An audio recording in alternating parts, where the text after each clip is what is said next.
Tulipepa 150, wengine kwenye walitokea, wengine wametembea. Kiongozi mwingine amekuja Webuye East. Musoko, kimbia hapa.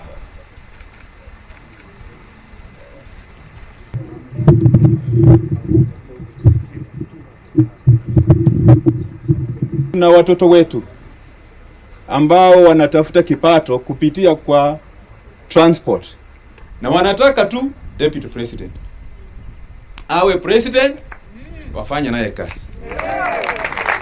Who have declared, wasimame hapa. Kimbia mbio because we want just 1 minute. Ndoni Murumba mi ward, Kaunda Makoga mi ward, Pasca Magaga.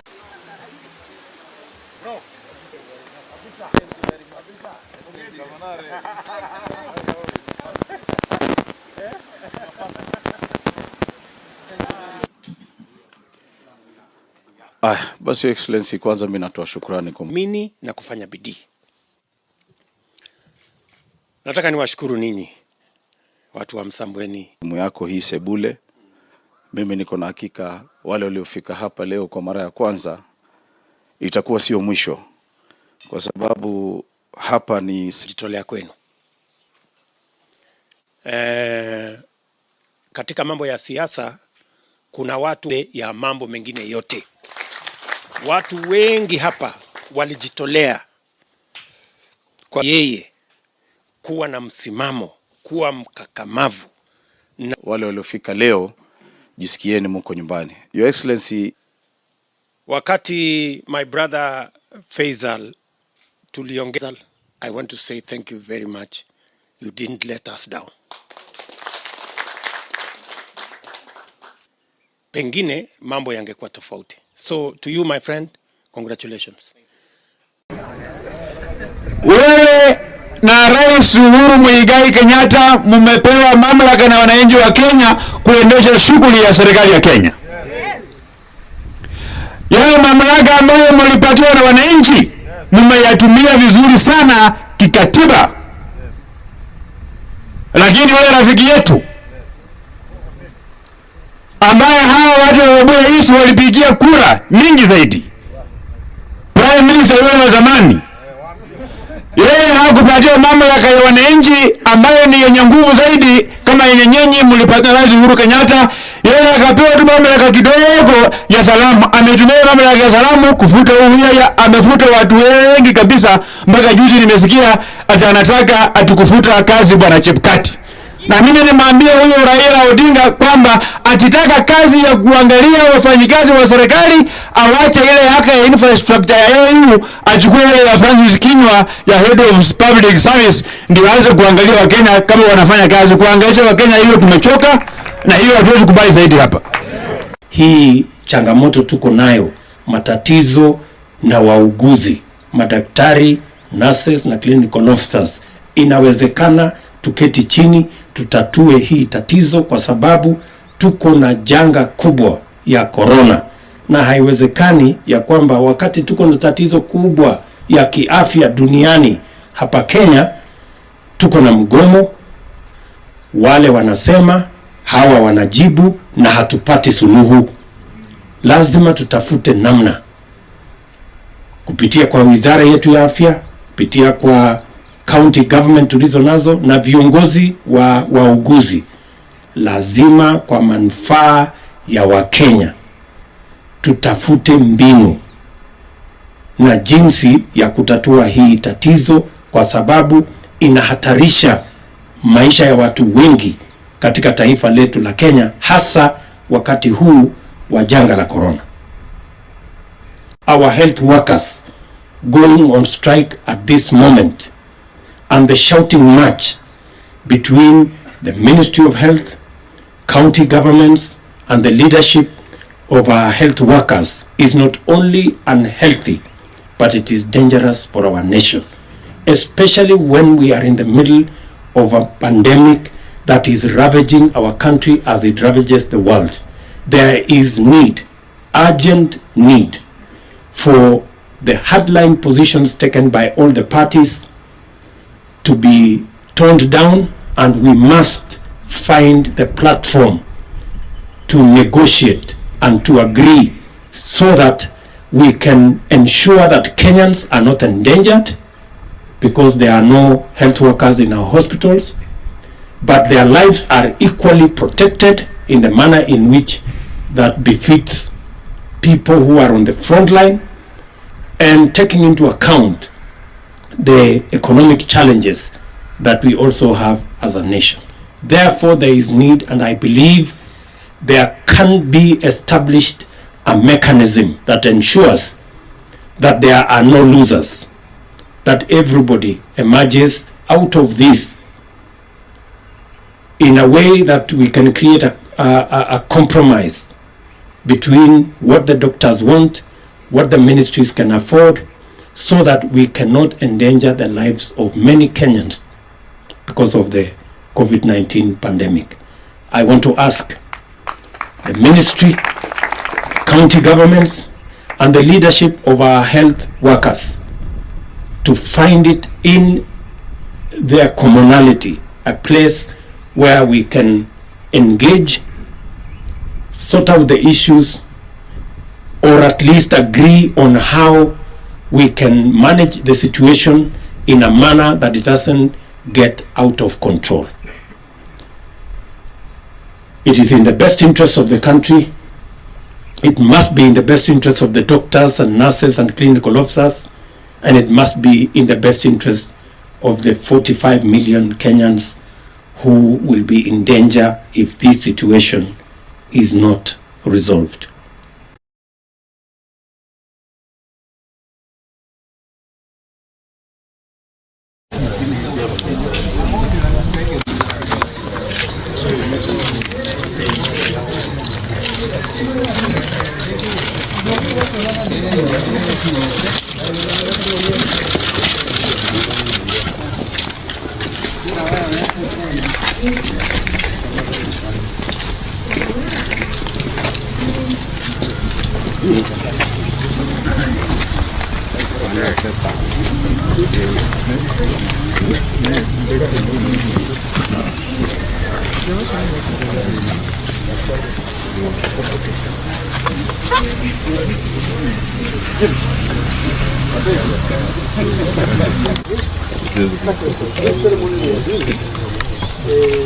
It's very rare.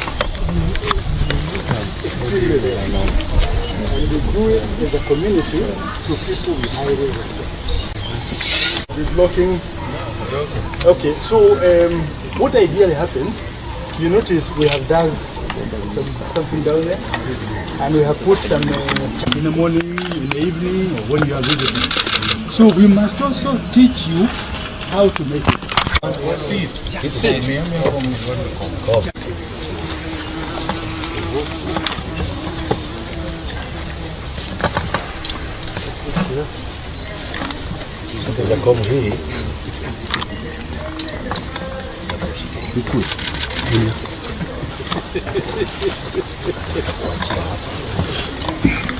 Tumaliza hii, tutakuachia nyungu, tutakuachia zote hizi.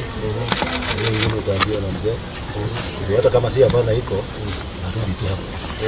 Naakisha kamoto, naweka nyungu. Sasa mimi nataka kufanya kwanza.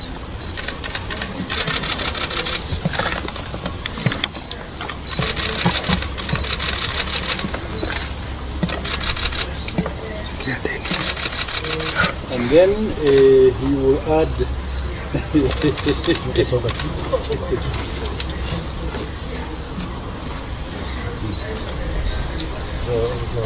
sasa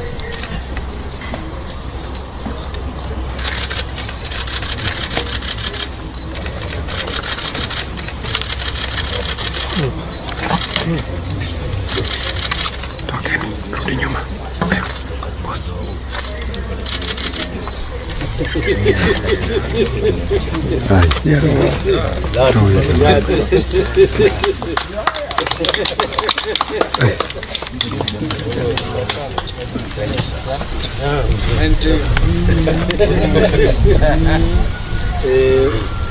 need the herbs.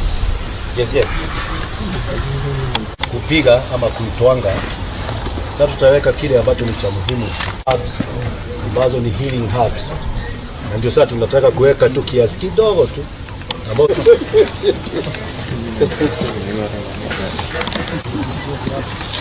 Another final round, sir. So,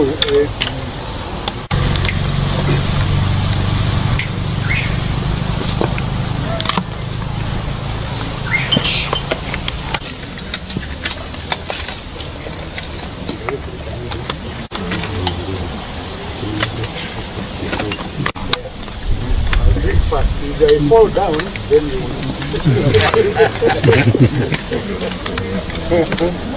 What?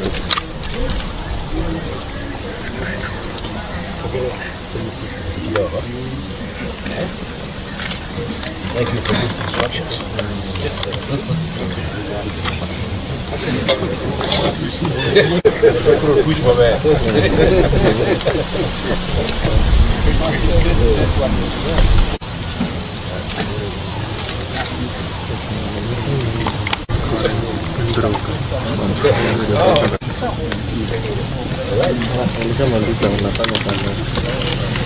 All right. I've tasted. Now you taste.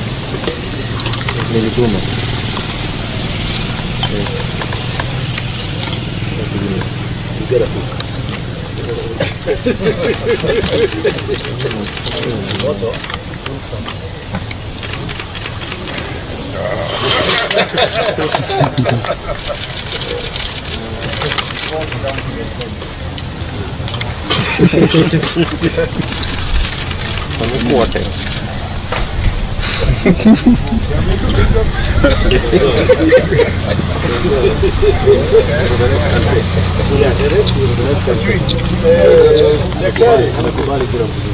Daktari, mwenye supu amekubali mkunywe.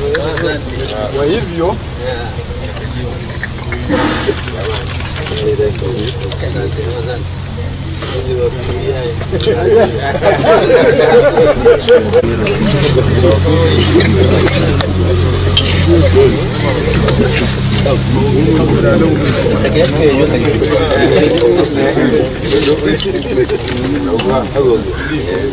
Dice come voglio che non lo hago. Quando la chiama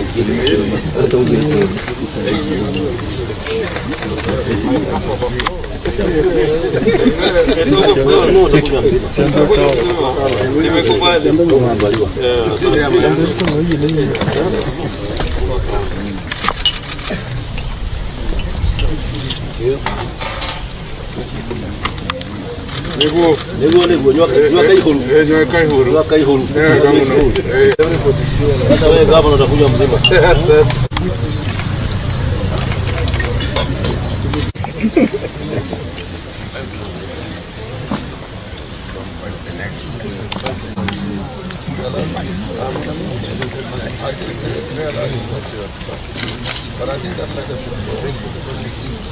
as you take your soup,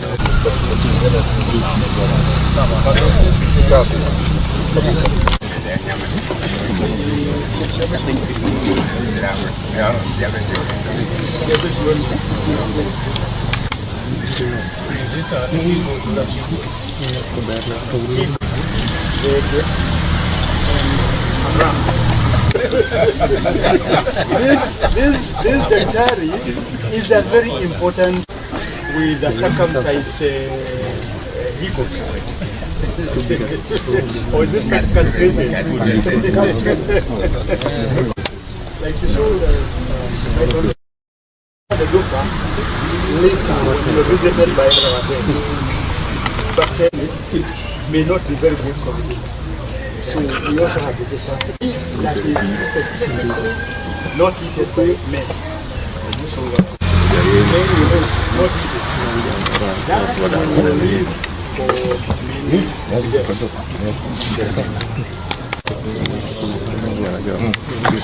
we have told her. So if it goes missing,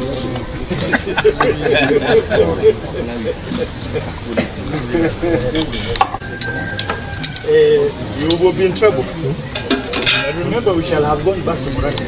The head has already been there. If I'm there, like your brother visits you, then tomorrow you would say you celebrate the head together. Yeah. This is an Agikuyu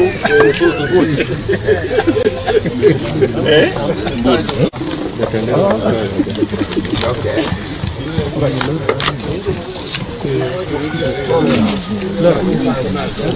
Ani?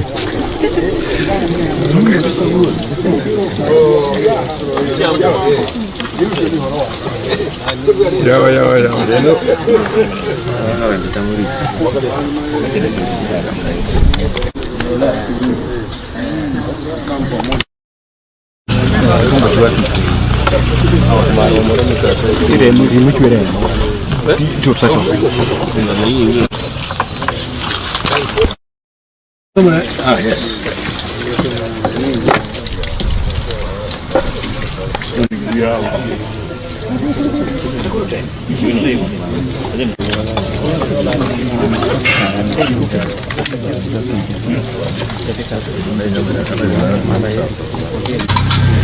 Kama una ya pesa ya kumata uko na mahali utao hapa inataka kujini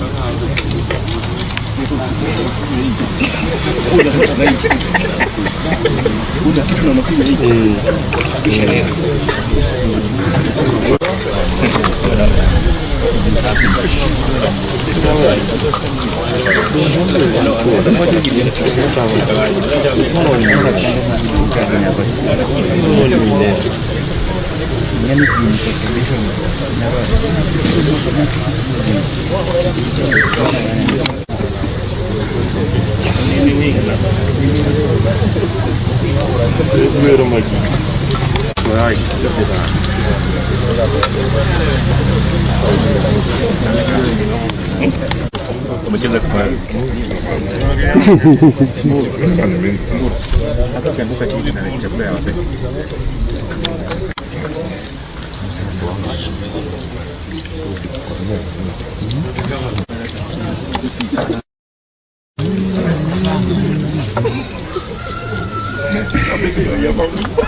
Supply.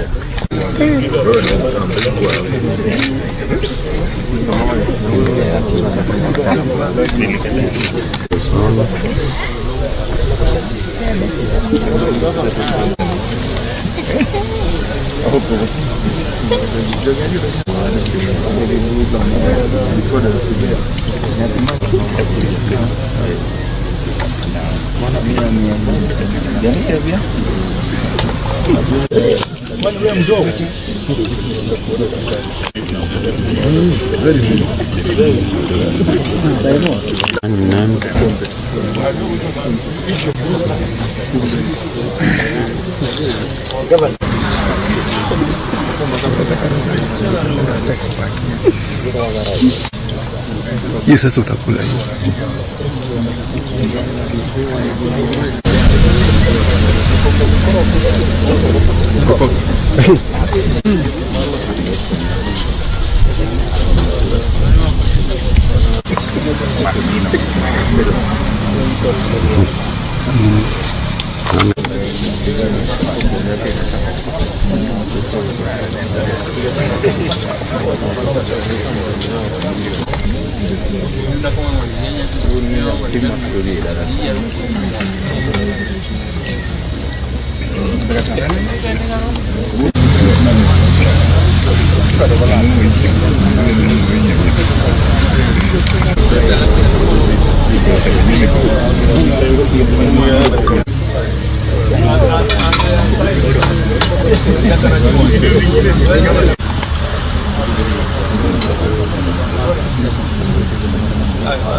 Kwani daktari wanajua kitu?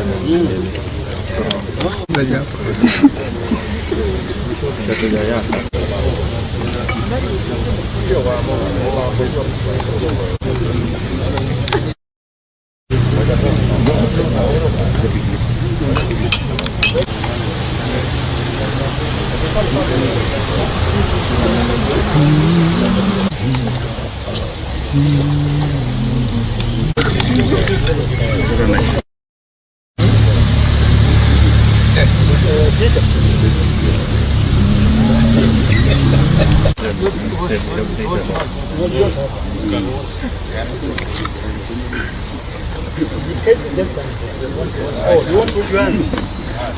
Normally we don't work. The members of the fourth estate, if you are ready, we want to do a small gig. They will leave you the house so that the soup will be warmed separately, and when you are ready to change,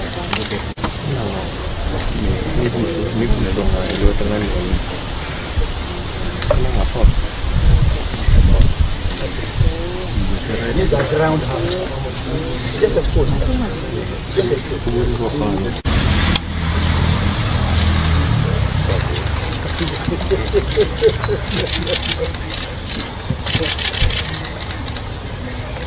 Yeah. Yes. Huh? This is, she can actually stand here. This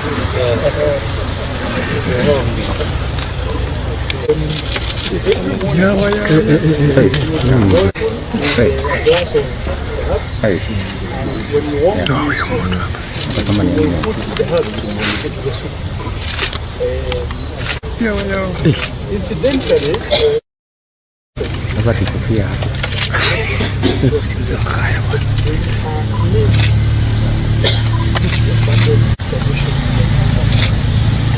whatever you go through in your body,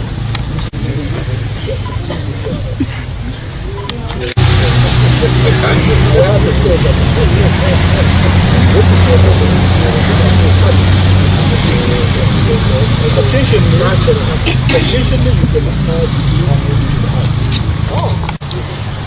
Yes.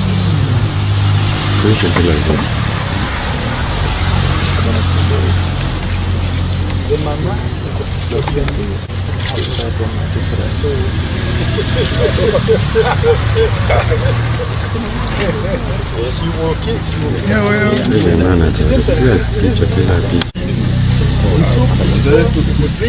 And of course, a lot of it is active.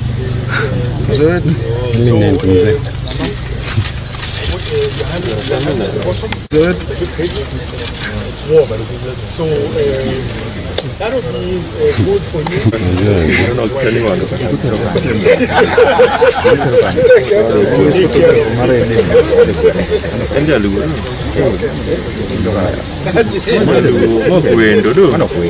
Now, every time there was the key was there,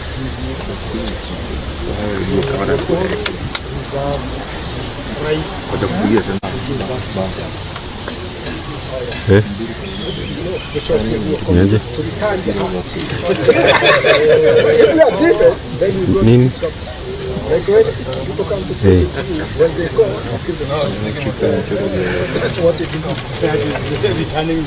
Uliona? Nikwa. Yako. Hujui?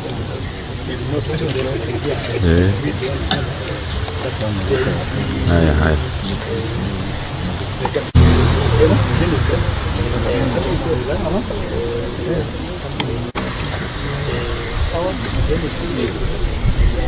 You can take a seat.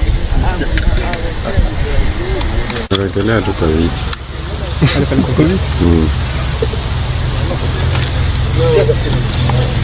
Today from Muranga. These are Muranga elders led by my old friend Joe Kibe. And you can see also one of our very old friends here, SK Macharia of the Royal Media. They've come on behalf of the bigger group, some of whom were not able to make it here for different reasons.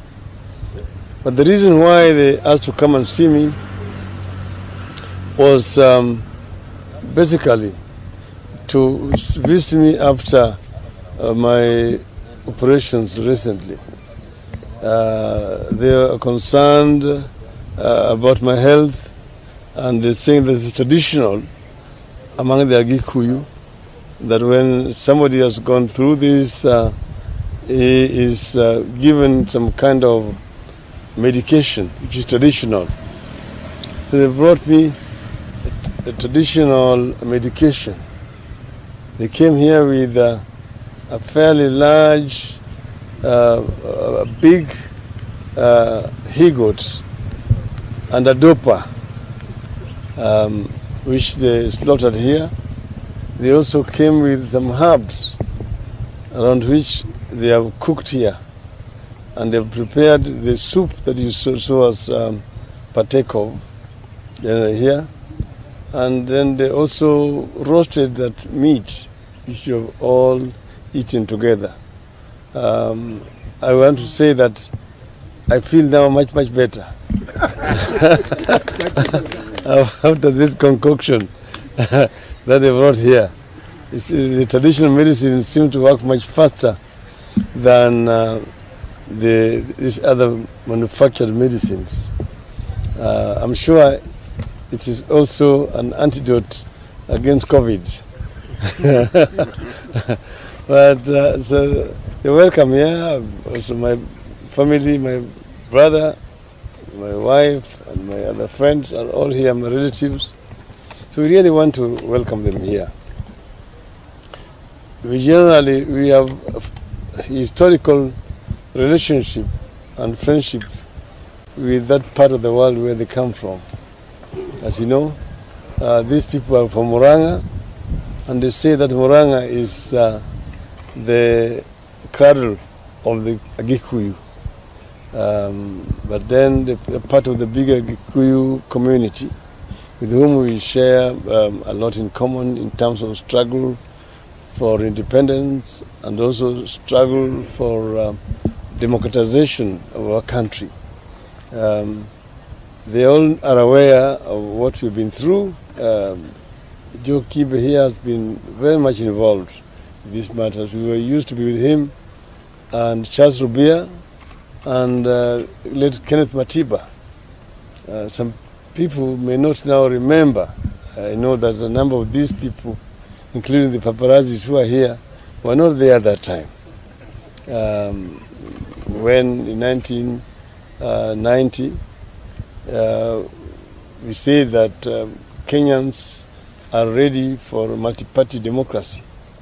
And there are those who are saying that the country was not cohesive enough to be multi-party, that it would take another 100 years before Kenya was ready for multi-partyism.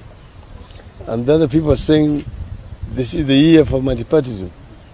And then we said, if you are saying Kenya is not ready, we want to go to Kamkunji to ask Kenyans if they are ready or not. And we mentioned the date of 7th of July, 1960. So 1990. And that was myself there with Rubia and Matiba. And as we were organizing to go to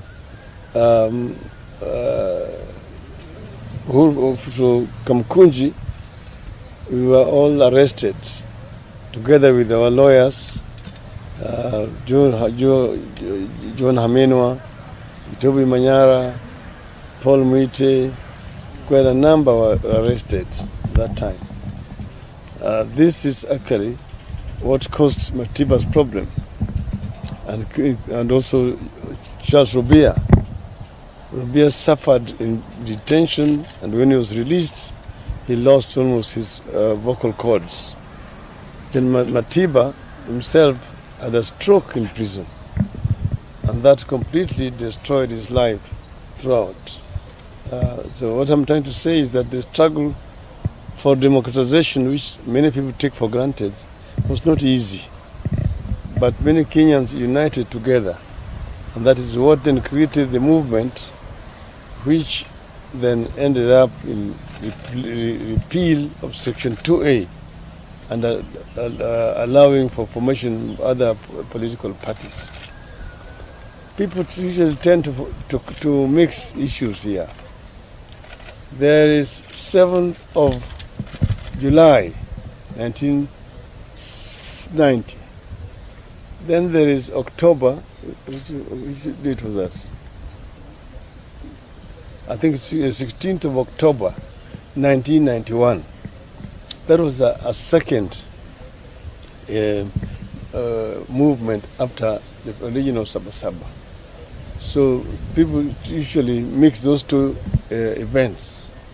But they are both very critical events and landmarks in the struggle for democratization of our country. And people paid very heavily for this. So, but again, the people of Murang'a also, as you know, are many in Nairobi. They do business in Nairobi. The first African mayor of the city of Nairobi was Charles Rubia, the first African to take over from Mzungu, from Murang'a. Then there are very many others, people like Akina Kirima, came from Murang'a, quite a number. And they have a lot of friends from Murang'a in Nairobi generally. And I like Murang'a. Recently we were in Nyandarua. Yesterday my other colleagues were in Nyeri. The other time we welcomed the Council of Elders here at Kajaramogi. And again we are going to be going there to meet with the people. This is basically trying to create some kind of understanding and interaction between people of different parts of our country. We have done this also with people from Western province, and also people from Turkana, people from West Pokot, people from Kisii, and so on and so forth. This is really what BBI is all about, trying to create understanding among our people. It's not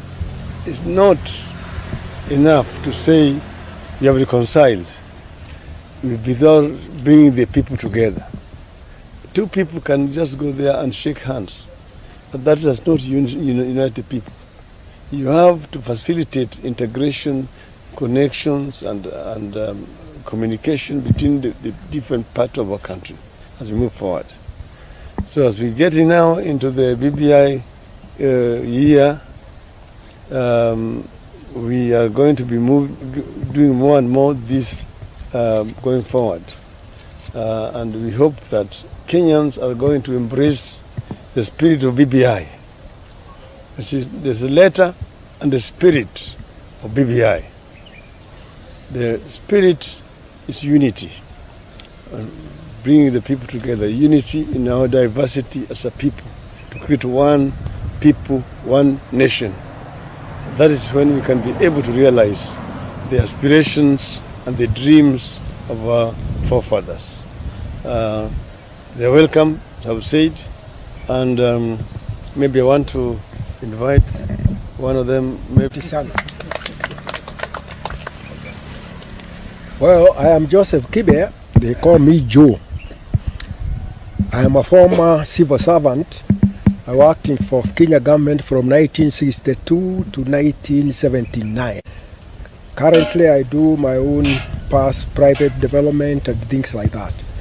What brings us here is to be representatives of a group in Murang'a called Council of Eminent Persons of Murang'a. people got together. We are now how many? We are 10. 2 of us have passed away. And the reason why we formed that council is to have the opportunity of speaking to all leaders in Murang'a on all matters. We are not politicians, and one of our qualifications is that you are not in competing for elective politics, because then you take sides. So we do not take sides. Whoever has got good ideas, we agree with him and we support. But if somebody doesn't have a good idea and we think we should advise, I'm only saying advise because we cannot enforce it. Our rules and regulations are not law. So we persuade you after consultation, consultative meetings, dialogue, and we tell you the way you are going is not good for Kenya. It's not good for Murang'a, it's not good for Kenya. And why we say that is because we know this country very well. We know Kenya.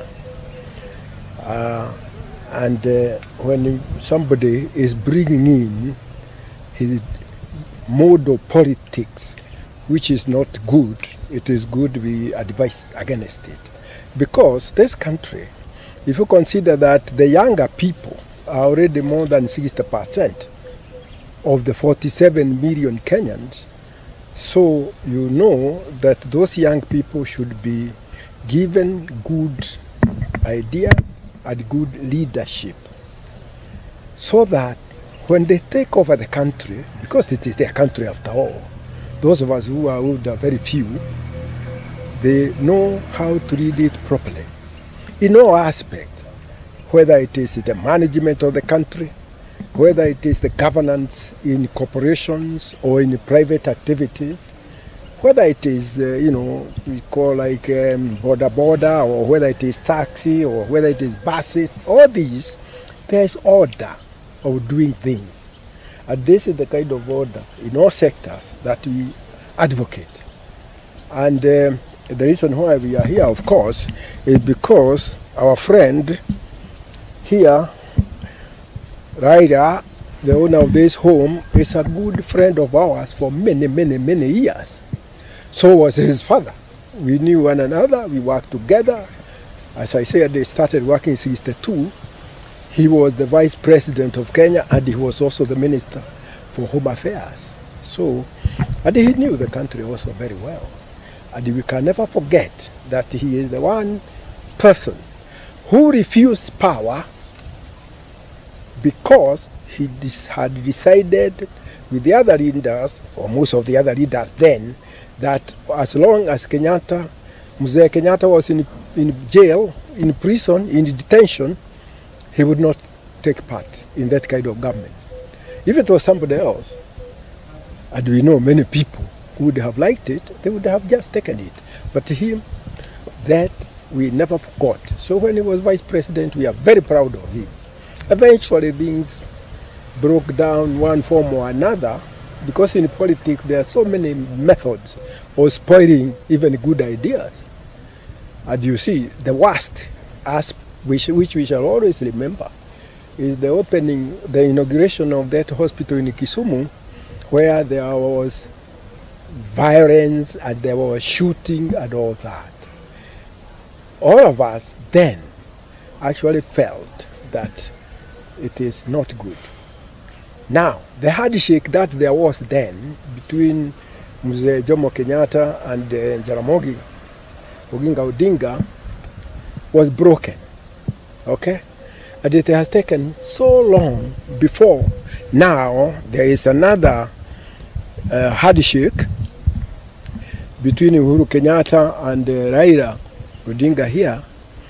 And we Kenyans who understand this country very well, we are very happy that is taking place.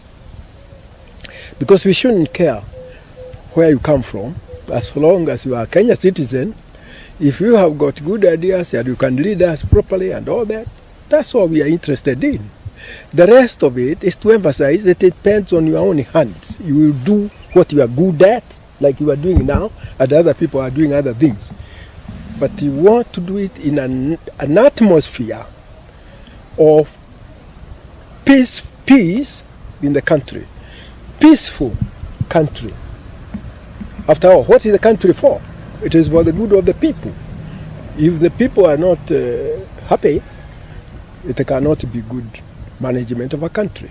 So, in short, we came here to tell him that we are very happy that his health has improved since he had that problem, and we now look forward to the time where he is going to be very active and play his real role in the management of the nation.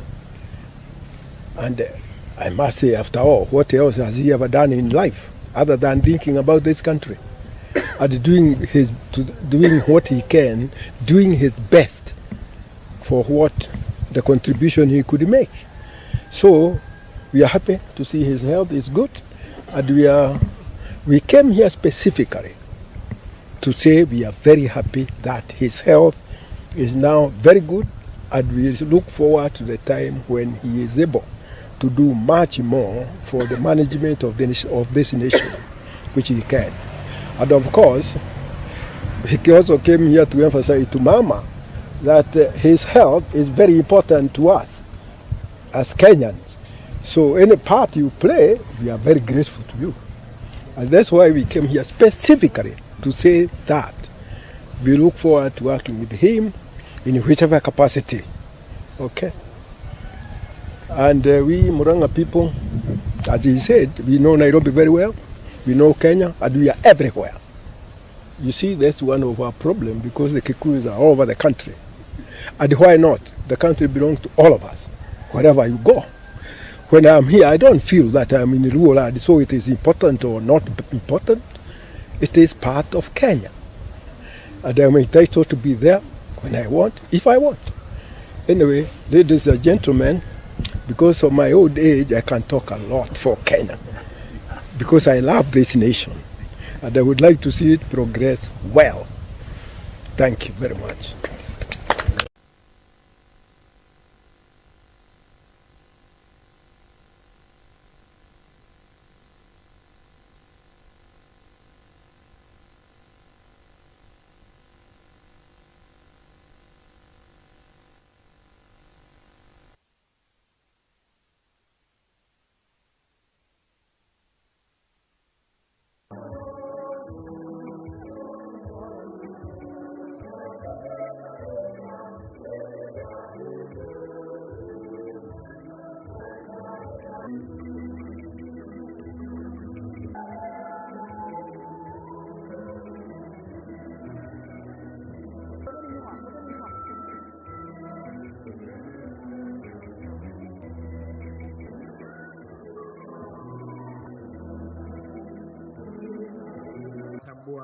Dakika chache zijazo.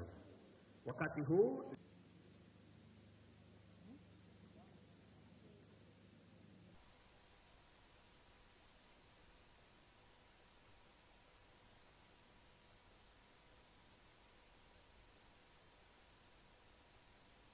naomba pole kwa padri.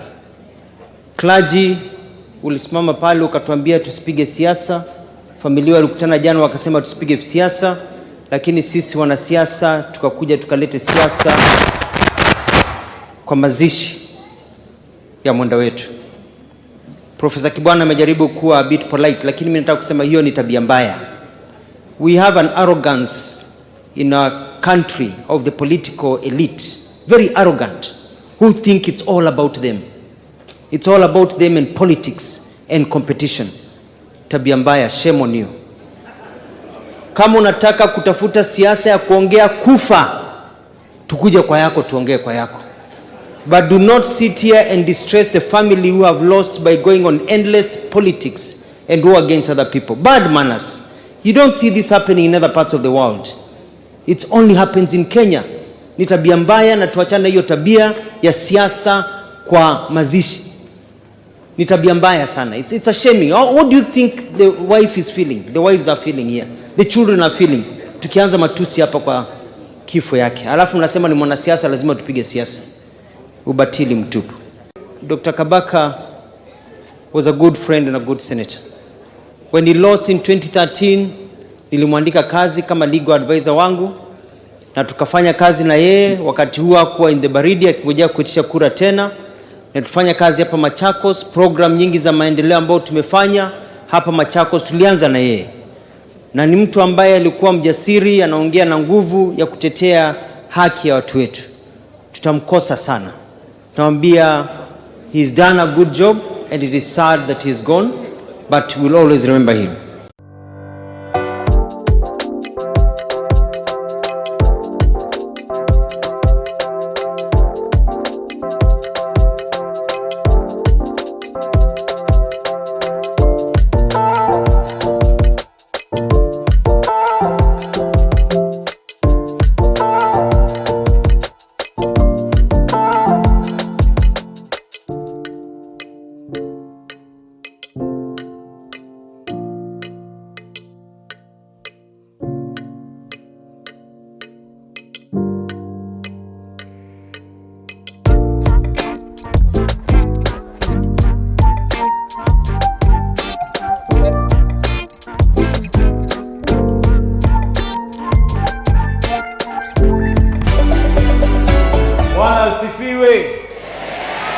Bwana asifiwe tena.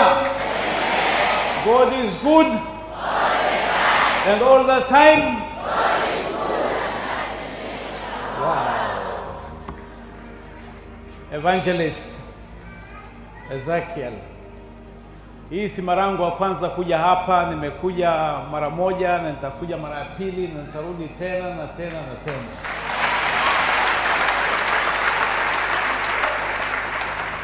Na mimi nilifundishwa Uislamu na Ukristo. Nilisoma Nairobi School. Kila Jumapili nikienda chapel, na leo mimi najigamba kwa najua Biblia zaidi kuliko wengi mliotoroka Sunday School. Na mimi leo nimekuja na wenzangu. Niko na Mama Dorothy Zawadi. Uko wapi Mama Dorothy? Niko na Mzee Nobat. Niko na rafiki yangu Kenga ya. Nilikuja na Major Idris ambaye alikuwa ni personal assistant wa baba, lakini naona ametoroka kidogo. Lakini pia nimekuja na dadangu hapa anaitwa Beatrice Gambo. Beatrice anatoka hapa Majaoni. Alizaliwa na kalelewa kwa mzee marehemu Karisa Maitha.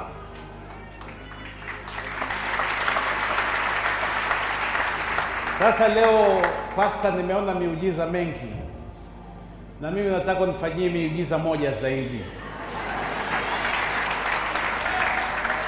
Huyu dadangu mzuri, mrembo, amesoma, alikuwa personal assistant wa baba, lakini mpaka leo hajaolewa. Tunamwona ni mrembo kabisa. Sasa mimi kwa niaba ya Mzee Gambo niko tayari hapa kuchukua mahari kwa kijana yoyote ambaye naamini Mwenyezi Mungu, na nitamsaidia na mahari pia. Vijana mko tayari? Nani yuko tayari hapa? Naona kuna mmoja ameinua mkono huko. Kweli. Bora sije ukamfanya mpango wa kando. Kusema la kweli, mwaka huu ulikuwa mwaka mbaya sana. Na ulikuwa ni mwaka ambaye Mwenyezi Mungu anatutest. Anatest patience na faith. Anatest patience na faith. Na mimi najua kuna kina mama wengi hapa ambaye leo analea watoto wake na wajukuu wake pia. Si ni kweli? Na najua kuna wengi hapa ambaye hawana makazi. Kweli au si kweli? Najua kuna shida ya maji. Najua kuna shida ya usalama. Najua kuna shida nyingi. Lakini mimi naamini Mwenyezi Mungu. Naamini Mwenyezi Mungu, na Mungu si Muislamu na si Mkristo. God is God.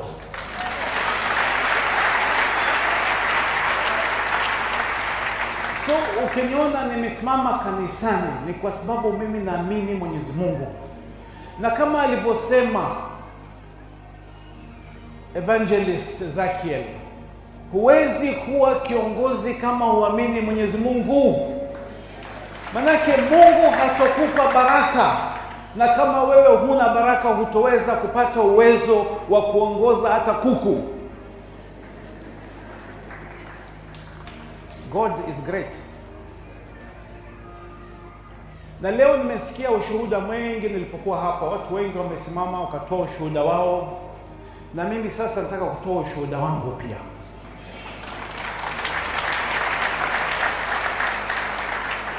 Mimi nimezaliwa mtaa unaitwa Majengochura. Majengochura huko Tononoka. Wazee wangu walikuwa walimu. Na nyinyi mnajua walimu si matajiri. Na tulikuwa 4. Na mara nyingi nikiona wazee wangu wakihangaika kunitafutia fees ya kunipeleka skuli, lakini wakajaribu. Na kwa uwezo wa Mwenyezi Mungu nikasoma, nikaendelea, nikapata kazi kubwa, Mungu akanipa utajiri, nikawa tajiri, kisha siku moja nikafilisika, nikaanguka chini, zero kabisa. Sina pesa ya kulipa school fees, sina pesa ya kulipa rent, sina pesa ya kuleta chakula nyumbani. Kisha hapo ndio unajua nani ni rafiki yako, na nani ni jamaa yako, na nani ni mtu wa kupita njia. Ile ukifika hali mpaka wengine kwenye familia wanaanza kukudharau, basi unajua kwa Mwenyezi Mungu anakupa test, kama tulivyopawa test sasa. Na nilipoanguka chini kabisa na hali ilipokuwa mbaya, unadharauliwa na watu, unakwenda kwa mtu unamwomba pesa kuanzisha biashara ndogo ili upate kuleta fees na chakula nyumbani, anasema wewe ni mkora. Na zile siku nilipokuwa na pesa, alikuwa anakuja nyumbani kila siku kunisalimia, kila akiwa na harusi wa kwanza kunialika. Nilipofilisika nimekuwa mkora sasa. My friends, mimi najua shida iko mbaya. Najua mshahara wa Novemba haushikani na mshahara wa Disemba. Si ni kweli? Ukijaribu kusaidia mtu na mpesa, inavutwa na fuliza. Si ni kweli hiyo pia? Lakini do not give up hope. Do not give up hope. Na kwenye verses za Biblia zote ambazo mimi nimezijua, na I prefer Jeremiah 29 verse 11, and you know I have plans for you, plans to give you hope and a future. Si ni kweli hiyo?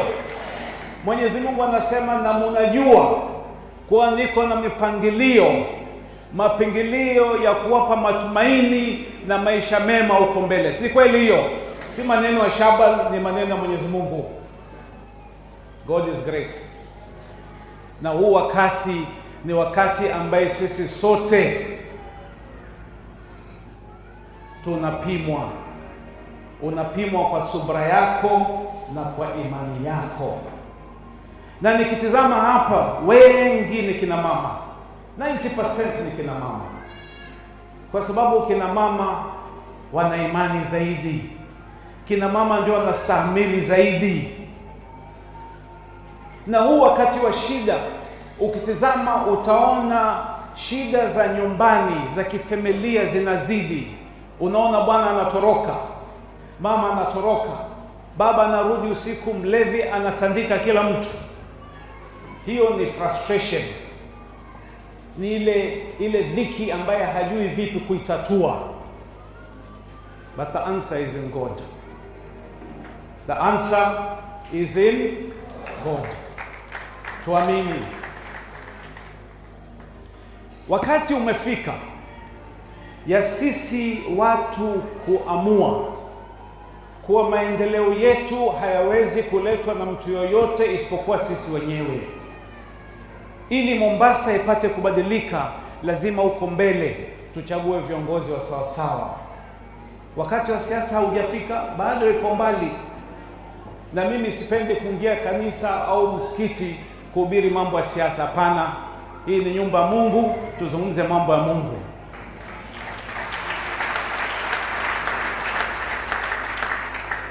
So sisi pia tunataka kuleta maendeleo.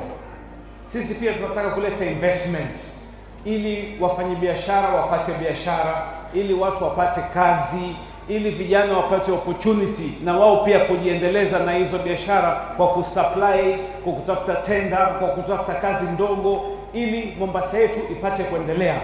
Hii mambo ya kila siku kukaa kungojea serikali Nairobi waje kutengezee, tutangoja miaka 50 zaidi. Wakati utafika sisi wenyewe tujisimamie wenyewe. Wakati utafika sisi wenyewe tuanze kubadilisha maisha yetu na mji wetu. So mimi nina imani. Leo sikuja kuchapa siasa, leo nimekuja kusalimia. Umekuwa mwaka mgumu sana hata kwa familia yangu. April bibi yangu alipoteza dadake. Mwezi uliopita alipoteza mama yake. Wiki iliyopita amepoteza sister-in-law wake. Na jana niko baharini na marafiki zangu, ile boti ikaanza kuzama. Ilipoanza kuzama nikasema, gai, nikifa hapa bibi yangu atakosa bwana pia. Lakini mimi naamini kwa Mwenyezi Mungu bado ananitaka hapa. Mwenyezi Mungu bado ako na plans for me here, na tutafanya kazi pamoja, tutashikana pamoja, tutahubiri pamoja, tutaomba Mwenyezi Mungu pamoja. Mungu awabariki. Asanteni. When he got sick and was diagnosed with a clot, and he told me about it, and he was given medication at the Nairobi hospital, and somebody can go there and confirm. Hii maneno mengine mnasema sijui alipatikana akifanya nini. I tell you what, shame on you. Lastly, my sister Philomena Bete, just allow me to say this because I have to say it. The acting Chief Justice of the Republic of Kenya amesema kuna watu walikutana na yeye wakiwa na Kabaka, na Kabaka akaambia yeye asimame imara na ashikilie. Hao watu ilikuwa ni mimi, Senator Enoch Kiewambua and Senator Mutula Kalonzo Jr. And we made one resolve. We shall own because other people stand with their own. Songore, juzi uliona vile maneno yalifanyika. And I told you, for the respect of Kabaka and the relationship that you have with him, it doesn't matter what charges they bring. I will stand with Sonko because I know ile mpango ametupangia. Na ndio ile kukosewa heshima sisi hapa Wakamba, kukosewa heshima. Andu maitu ibinda ya mukamba kunengwa ndani ya mudhu ni ithelete. And that's why I want to address my friend and my brother here, Moses Kuria, mheshimiwa. Nilikuwa nawe jana, unajua tuongea nawe jana. For you to stand here and pretend that you can lecture my community on leadership, shame on you. You cannot do that. You cannot do that, my brother. Enda Gatundu ukaambia watu wa Gatundu. Sisi hapa tutaongea maneno yetu. Sawa sawa? Na najua Moses, let me tell you my brother.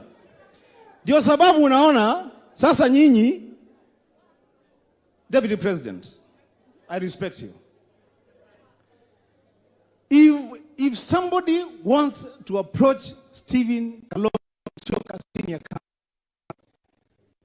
approach him with respect.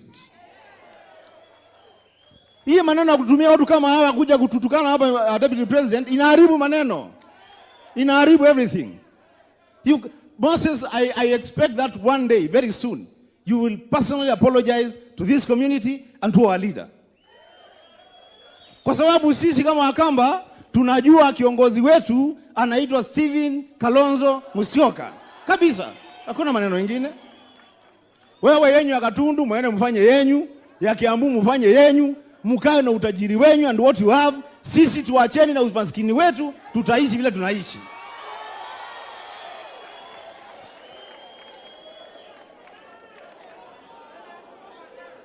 We are burying a king.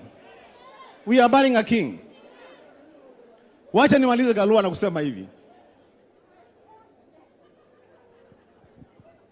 Hii siasa inakuja, Mungu atufikisha hapo, because he had plans for 2022. Lakini Mungu hajafikisha yeye pale, si ndio? Sisi tutakuwa na mpango wa 2022. Tutaomba Mungu atufikishe hapo mbele. I want to make it very, very clear here that this community is not looking for leadership, my friend. Tuko na kiongozi wetu. Tutasimama na Kalonzo Musyoka. Sonko mwenyewe anaheshimu Kalonzo Musyoka. Sisi tunaheshimu Kalonzo Musyoka. Hiyo madharau yenyu mko nayo, mpeleke mahali mtapeleka. I thank you so much. I think I want to introduce the senators that are here. Colleagues, please come over to say majina yetu. But we are burying a king. That you must never forget. We are burying a king. Na Mheshimiwa Mwilu, Acting Chief Justice, we will stand with you. Wasikie hivyo, we will stand with you. Na wakituonyesha madharau, tunawaambia wakileta nyef, vimbo, chapa. Colleagues, please come.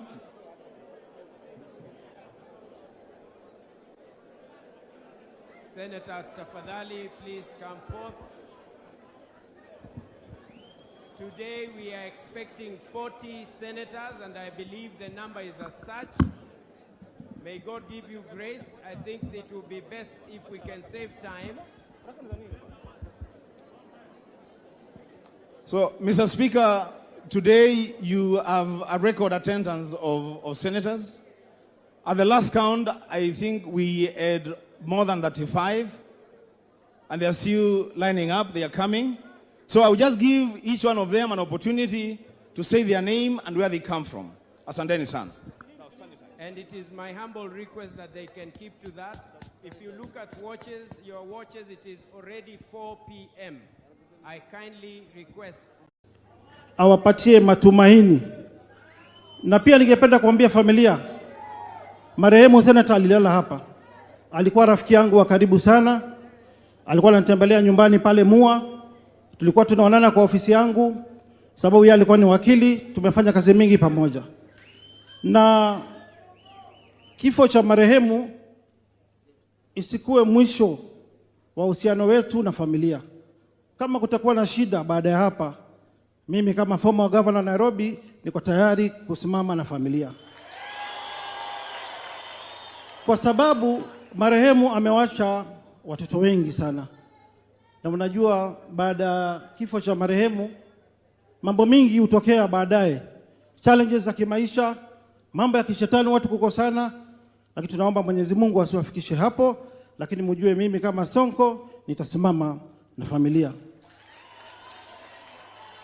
Ile ingine, Bwana Spika, mimi naheshimu maseneta wote, mlifanya kazi yenu ya kikatiba na sasa niko mahakamani, sitaongea hiyo maneno hapa, nitapigana na haki yangu ya kikatiba mahakamani. Tuendelee kuwa marafiki vile tulikuwa na muendelee kufanya kazi. Lakini kama mlifanya haki, basi hiyo ni kazi mzuri. Kama mlinidhulumu, mimi nawaachia Mwenyezi Mungu. Hiyo tu. Ingine mimi ningependa kusema, najua maseneta wengi hapa ni waoga. Hawezi ongea haki na ukweli. Waheshimiwa wengi wako hapa ni waoga.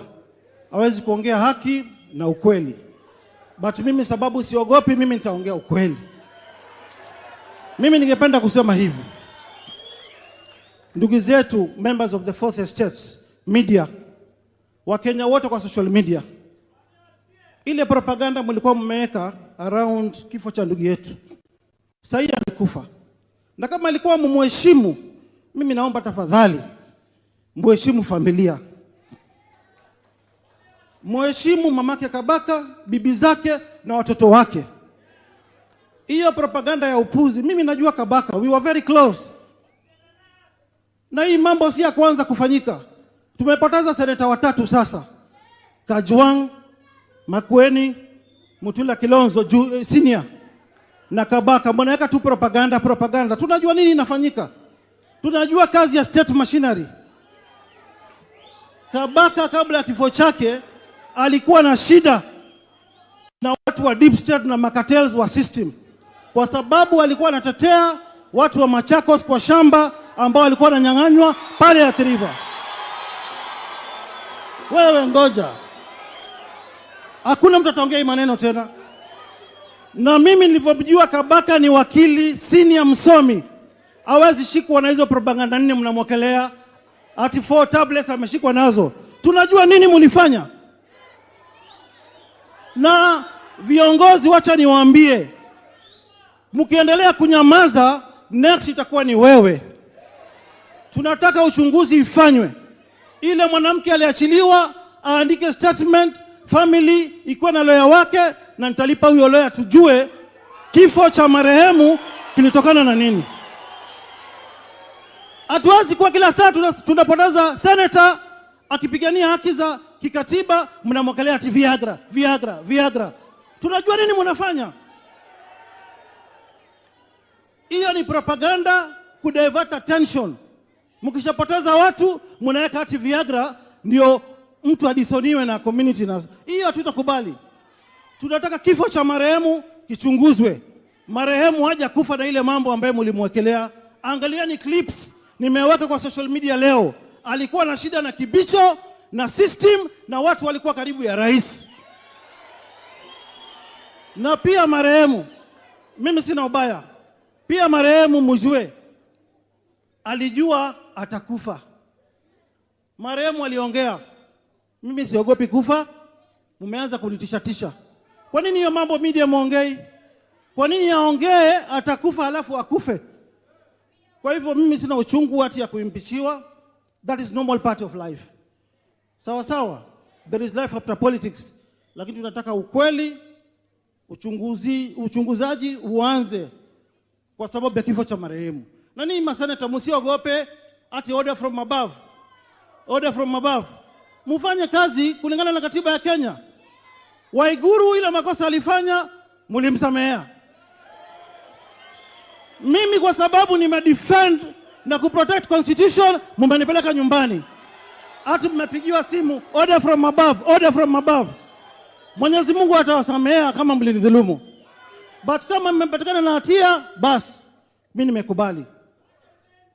Hapana, hatuwezi tukana maseneta, ni watu wameheshimiwa. Hiyo ushenzi ni yako na watu wenu. Hapana, hiyo matusi hatuwezi na hiyo. Kwa hivyo mimi sitaki kuongea mengi. Niko pamoja na familia. Asanteni sana. Hapana, ngoja sijaongea siasa. Ndugu yetu Mheshimiwa Kalonzo Musyoka, kiongozi wetu hapa Ukambani, 2012 mimi nilikuwa naimba Kalonzo for president kila mahali, lakini tuliwachana na wewe ulipoanza kuimba mambo ya mtu mwingine. Kalonzo, sisi tunakuheshimu kama kingpin ya Ukambani, kama party leader ya Wiper, lakini nataka ujue kuwa unatapeliwa. Juzi, wewe ngoja Kalua, juzi wakati ya Msambweni by election, mimi niliitwa na vice chairman ya Jubilee anaitwa Murathe, na tukaongea paka na baba, na mimi nitakupatia proof. Siwezi weka mbele ya watu, nitakutafuta. na wakasema Kalonzo lazima atiwe candidate wake wa Msambweni. Huyu mtu lazima tumpeleke hivi na hivi, tumuenjoy. I've got the evidence. Nitakupatia. Hawa watu hawana uzuri na wewe. They are all conmen. Hawana uzuri na wewe. Sahii wanakutaka Wakamba waingie mrengo wao wapitisha BBI. Hiyo BBI ni bandia. Sisi hatutakubali kuwa misled. Wakitaka wakae na wewe vizuri, waache kukutapeli. Na mimi nakwambia, fikiria mara mbili, party leader wetu. Kaa chini na William Samoei Ruto.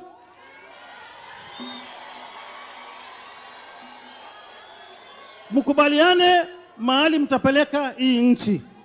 Usikubali kutapeliwa. Wakamba wanakuheshimu, mimi mwenyewe nakuheshimu. Kutoka nikuwe mbunge sijawahi topa neno la kukutusi na siwezi fanya hivyo sababu nakuheshimu. Lakini mimi nakusii, niko chini yako kwa magoti, tutafutane jioni, nikuwekea ile mambo Raila Amolo Odinga na Murathe walikuwa wanaongea kukuhusu. Hawa watu wanakutumia kama toilet paper, kama rubber stamp. Uko mbele watapotea. Kwa hivyo mimi naomba viongozi ya Wakamba, Governor Machakos, Governor Makueni, Governor Kitui, Senator Mudhama, tushikane, tuangalie mahali tunapeleka watu wetu. Kwa nini kwa kila election hawa ndugu zetu from Central, from Nyanza, wao wanaongea sauti moja kama block. Alafu wao wanatumiwa kutugawanya sisi, kugawanya jamii ndogo ndogo. Kwa hivyo Mheshimiwa Kalonzo, tafadhali ita viongozi, tukae chini, tuangalie mahali tunapeleka jamii yetu. Kama ni no, sote tuseme no. Asanteni sana, Mwenyezi Mungu awabariki.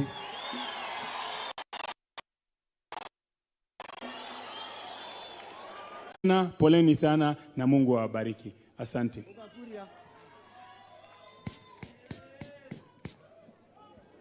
Mwai ni museo. Mavinda onde. Mimi naitwa Moses Kuria, mbunge wa Gatundu. Nataka kuleta rambirambi zangu kwa familia ya rafiki yangu na niwaambie hii shamba, mwenye hii shamba ni Mwenyezi Mungu. Anachavuna na wakati anavuna ni yeye anaamua mwenyewe. Na Mungu aiweke roho ya rafiki yangu pale pema peponi. Kwa rafiki yangu Sonko, wacha kupoteza muda. Hiyo laini unapitia sijui kuambia nani, chukua Wakamba wapeleke kwa serikali. Kama hauwapeleki kwa serikali, sioni nani atawapeleka. Upinzani ni pahali mtu anajikuta kwa bahati mbaya. Sio pahali mtu anaingia kwa kupenda. Mimi najua hakuna kiongozi mwingine wa Wakamba isipokuwa Mike Buvi Sonko. Asanteni sana. Sasa wale ambao wamebaki ni when he got sick and was diagnosed with a clot, and he told me about it, and he was given medication at the Nairobi hospital, and somebody can go there and confirm. Hii maneno mengine mnasema sijui alipatikana akifanya nini. I tell you what, shame on you. Lastly, my sister Philomena Bete, just allow me to say this because I have to say it.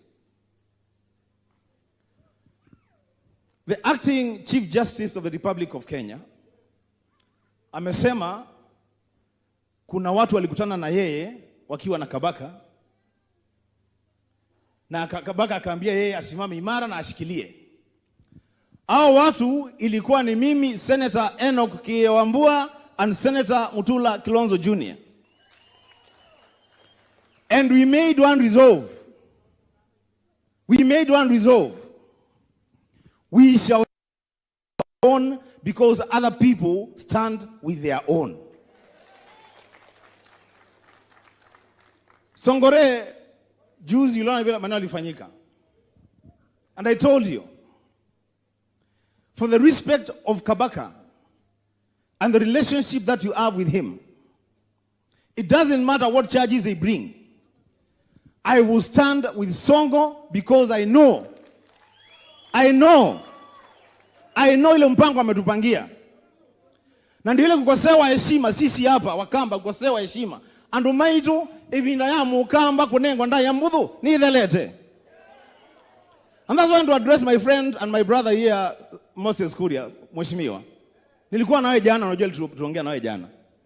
For you to stand here and pretend that you can lecture my community on leadership, shame on you. You cannot do that. You cannot do that, my brother. Enda Gatundu ukaambia watu wa Gatundu.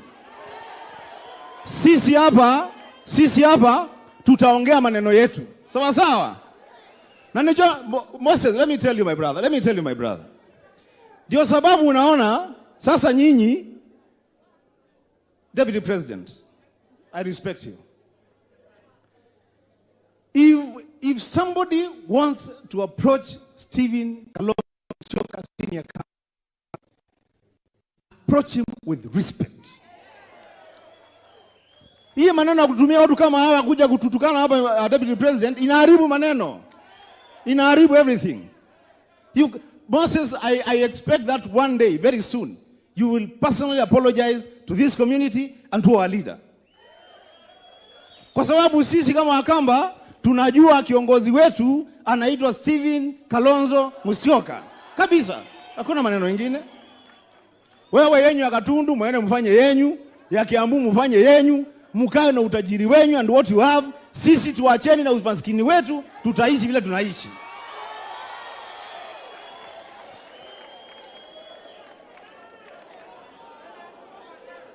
We are burying a king.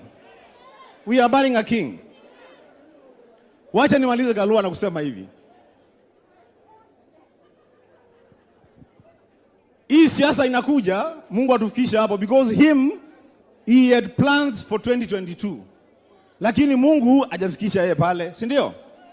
Sisi tutakuwa na mpango wa 2022. Tutaomba Mungu atufikishe hapo mbele. I want to make it very, very clear here that this community is not looking for leadership, my friend. Tuko na kiongozi wetu. Tutasimama na Kalonzo Musyoka. Sonko mwenyewe anaheshimu Kalonzo Musyoka. Sisi tunaheshimu Kalonzo Musyoka. Hiyo madharau yenyu mko nayo, mpeleke mahali mtapeleka. I thank you so much. I think I want to introduce the senators that are here. Colleagues, please come over to say majina yetu. But we are burying a king. That you must never forget. We are burying a king. Na Mheshimiwa Mwilu, Acting Chief Justice, we will stand with you. Wasikie hivyo, we will stand with you. Na wakituonyesha madharau, tunawaambia wakileta nyef, vimbo, chapa. Colleagues, please come.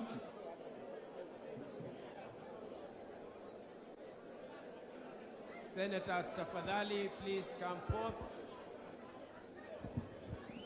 Today we are expecting 40 senators, and I believe the number is as such.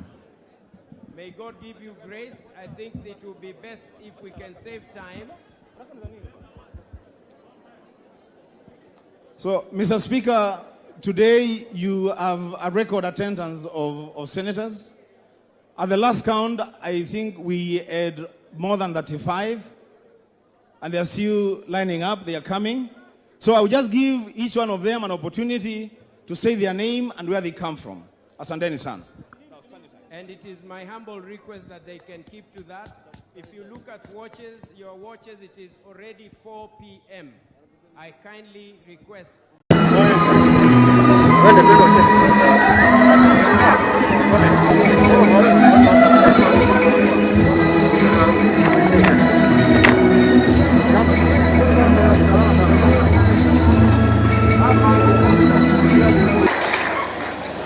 Kuna viongozi wengi ambao wamefika kumsindikisha. Kabla sija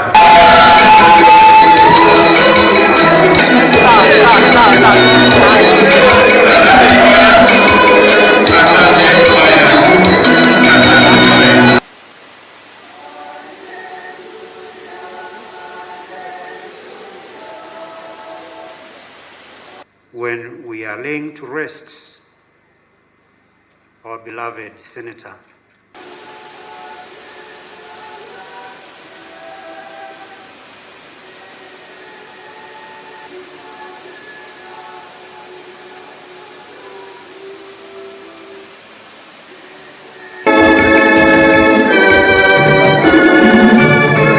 Aje hapa ili aweze kutukaribisha hapa nyumbani. Simon, tafadhali.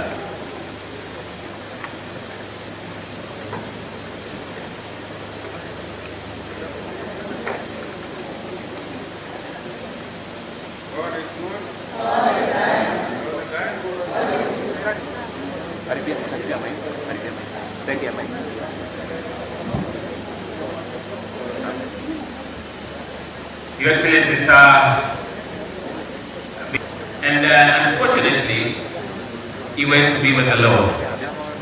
And at this juncture, allow me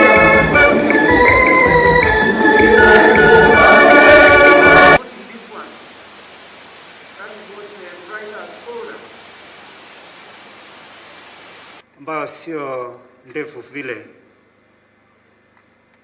Nianze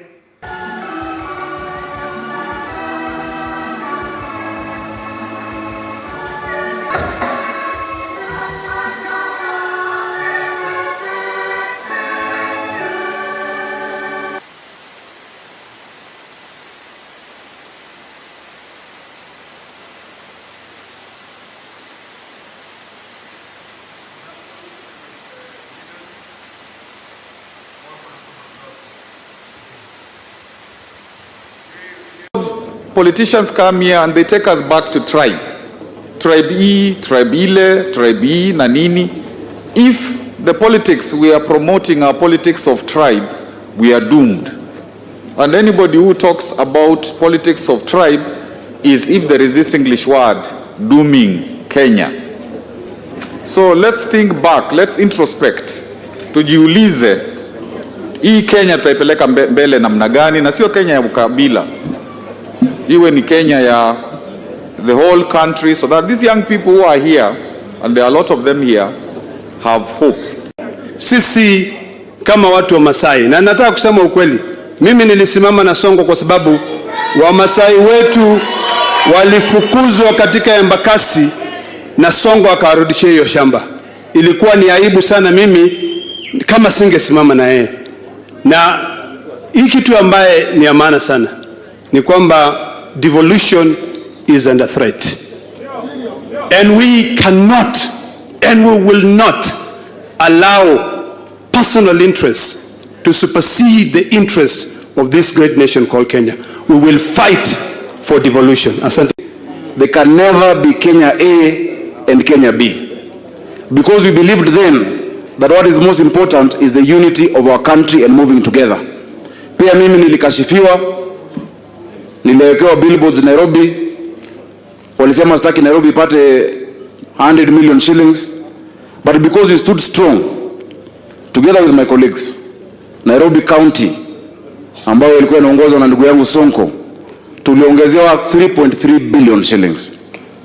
So because of Senator Kabaka and another 5 ambao walikuwa wanaongezewa na wakasimama wima, Senate iliweza kufanya jambo ambalo ingechukua miaka 10 Senate kufanya, to move from 316 billion to 370 billion. And so we will forever remember Senator Kabaka for that. Ile imeingia kwa Sonko, haikuanza na Sonko, ilianza na kutoa mimi. Ikatolewa Susan Kihika, wakaenda National Assembly wakatoa Duale, wakasunguka wakakuja wakatoa Waititu, sasa mwishowe wakakujia Sonko. And I'm saying this with utmost respect. James Orengo one day told me in the Senate and told us in the Senate kwamba the government it's its own people. But what James Orengo hakusema akumaliza, this government is eating its own Jubilee members and finishing its own Jubilee members including Sonko, but the person who is carrying the knife is James Orengo. Yeye ndiye anashikilia kisu ndio atumalize. So this thing called handshake has come to legitimize illegitimate behaviors in government. And I want to tell you everybody here, Mheshimiwa Sonko, wewe unajua vizuri Hukutolewa because you did not qualify to be a governor. Listen to me carefully. Ulitolewa because your name, your family, nobody knows where you come from. You have become stood firm for the things you believe in. And those of us who stood with you do not stand with you because at all, kwa sababu una support nani. In any case, you have not even shown your support to who and what. Some of us stood with you in principle because devolution is in danger. All of us here, you serve in the National Assembly of Kenya. You serve in the Senate of Kenya. Let us walk away and resist and refuse the balkanization of our country along ethnic lines. Mambo tunaongea ya ukabila, kujaribu kugawanya wa Kenya, hawa wapate wale wakose. And I want to thank the senators whose counties were getting additional money, but they decided to stand with the other counties that were not benefiting because they know they serve in the Senate of the Republic of Kenya. Na ndio mimi nawauliza marafiki zangu, Stephen Kalonzo Musyoka ni kiongozi ambaye tunamtambua. Is a former vice president of the Republic of Kenya. Sasa mimi nasikia nyinyi mnasema mnataka awe mzee wa pande hii. Sasa jameni, si mnamrudisha huyu jamaa nyuma. Kalonzo is a national leader. Let us not reduce him to a tribal leader. Please. Tunaelewana jameni? Let us unite this country. Let us work together. Let us avoid the politics of insults and the politics of ethnicity and division, things that have been the bane of our country. Kenya imerudi nyuma siku nyingi kwa sababu ya fikra ya matusi na fikra ya ukabila ambayo inarudisha taifa letu nyuma. I beg you as leaders, let us rise up to the occasion and be leaders of Kenya. Let us canvass for whatever positions we want, not on the basis of tribe, but on the basis of a program, an agenda, and a vision for Kenya. That is how Kenya is going to change. Please, good people. And that is the man. Huyu mungwana huyu anaitwa Kabaka alisimama kama Mkenya. Hakusimama kama ati mtu wa hapa peke yake. He knew that Kenya is greater than one person. And that's why I've come to celebrate him here. And I want to tell members of his family. And the government has the audacity to try and evict our people without any compensation. Now since you have like compensation, we don't want government blood money. We want the land, but nothing but land. Kama ni kuuawa, kama kuuawa ni hapa. Watu wengine kama mimi siogopi mauti. Hata saa hizi leo na asubuhi nimetoka mochari, nimeona baba yangu. Na siogopi because I know one day I will die. It's not big deal to die. But what matters for a man to die is to leave the legacy. Kama legacy yangu ni nifungwa miaka kama Mandela, Robben Island 37 years. Nifungwa kwa sababu ya hii shamba. Mimi mwenyewe kama senator wa Machakos nimeweka petition. Petition nimeweka already. It is pending. It will be heard sometime mid-February. Githiomi, the Senate chairman wa hiyo komiti ya mashamba, yeye mwenyewe anajua hiyo mambo ya mashamba. Na nimeongea naye akaniambia hii ni wasama. Hii ni ukora inafanywa hapo. Kwa hivyo hiyo petition hazipendi. Mimi najua hata petition ikiwa kwa Senate, hata ikiwa kwa parliament, it is not enough. Kwa sababu nimeona members of parliament, mimi nikiwa one of them, nimeona members of parliament wakipewa pesa, alafu hiyo mswada inapivia hapo inaisha. Kwa hivyo kuweka petition is not a solution to this problem. The solution to this problem ni sisi tukae ngangari, tukae tukiwa ready, tujiami kinato sawa sawa. Tujiami kinato sawa sawa. Ile kazi ito ambayo hii kwa mundu. Hiyo ni uongo. Watakuja tu wachukue kama 1000 na hiyo ingine yote waweke mfuko. Kwa sababu who doesn't know, hata Yesu anajua. The most corrupt registry in the world ni land registry hapa Kenya. It is the most corrupt. Hata sasa hivi unakuta title imeenda ama kuna title yao kwa nyumba na kuna mtu mwingine ametengeneza similar title with similar entries. So we are not fool. The best thing, you can give the title but hapa utajenga. Keep the title. But you hapa utajenga. Because as a lawyer I know there are two different things. Unaweza kuwa na title kwa mfuko lakini wengine wakiwa wanaoccupy, that is also different. Keep the title. The government can as well keep the title. But the land belongs to us. Oh man, I'm like that.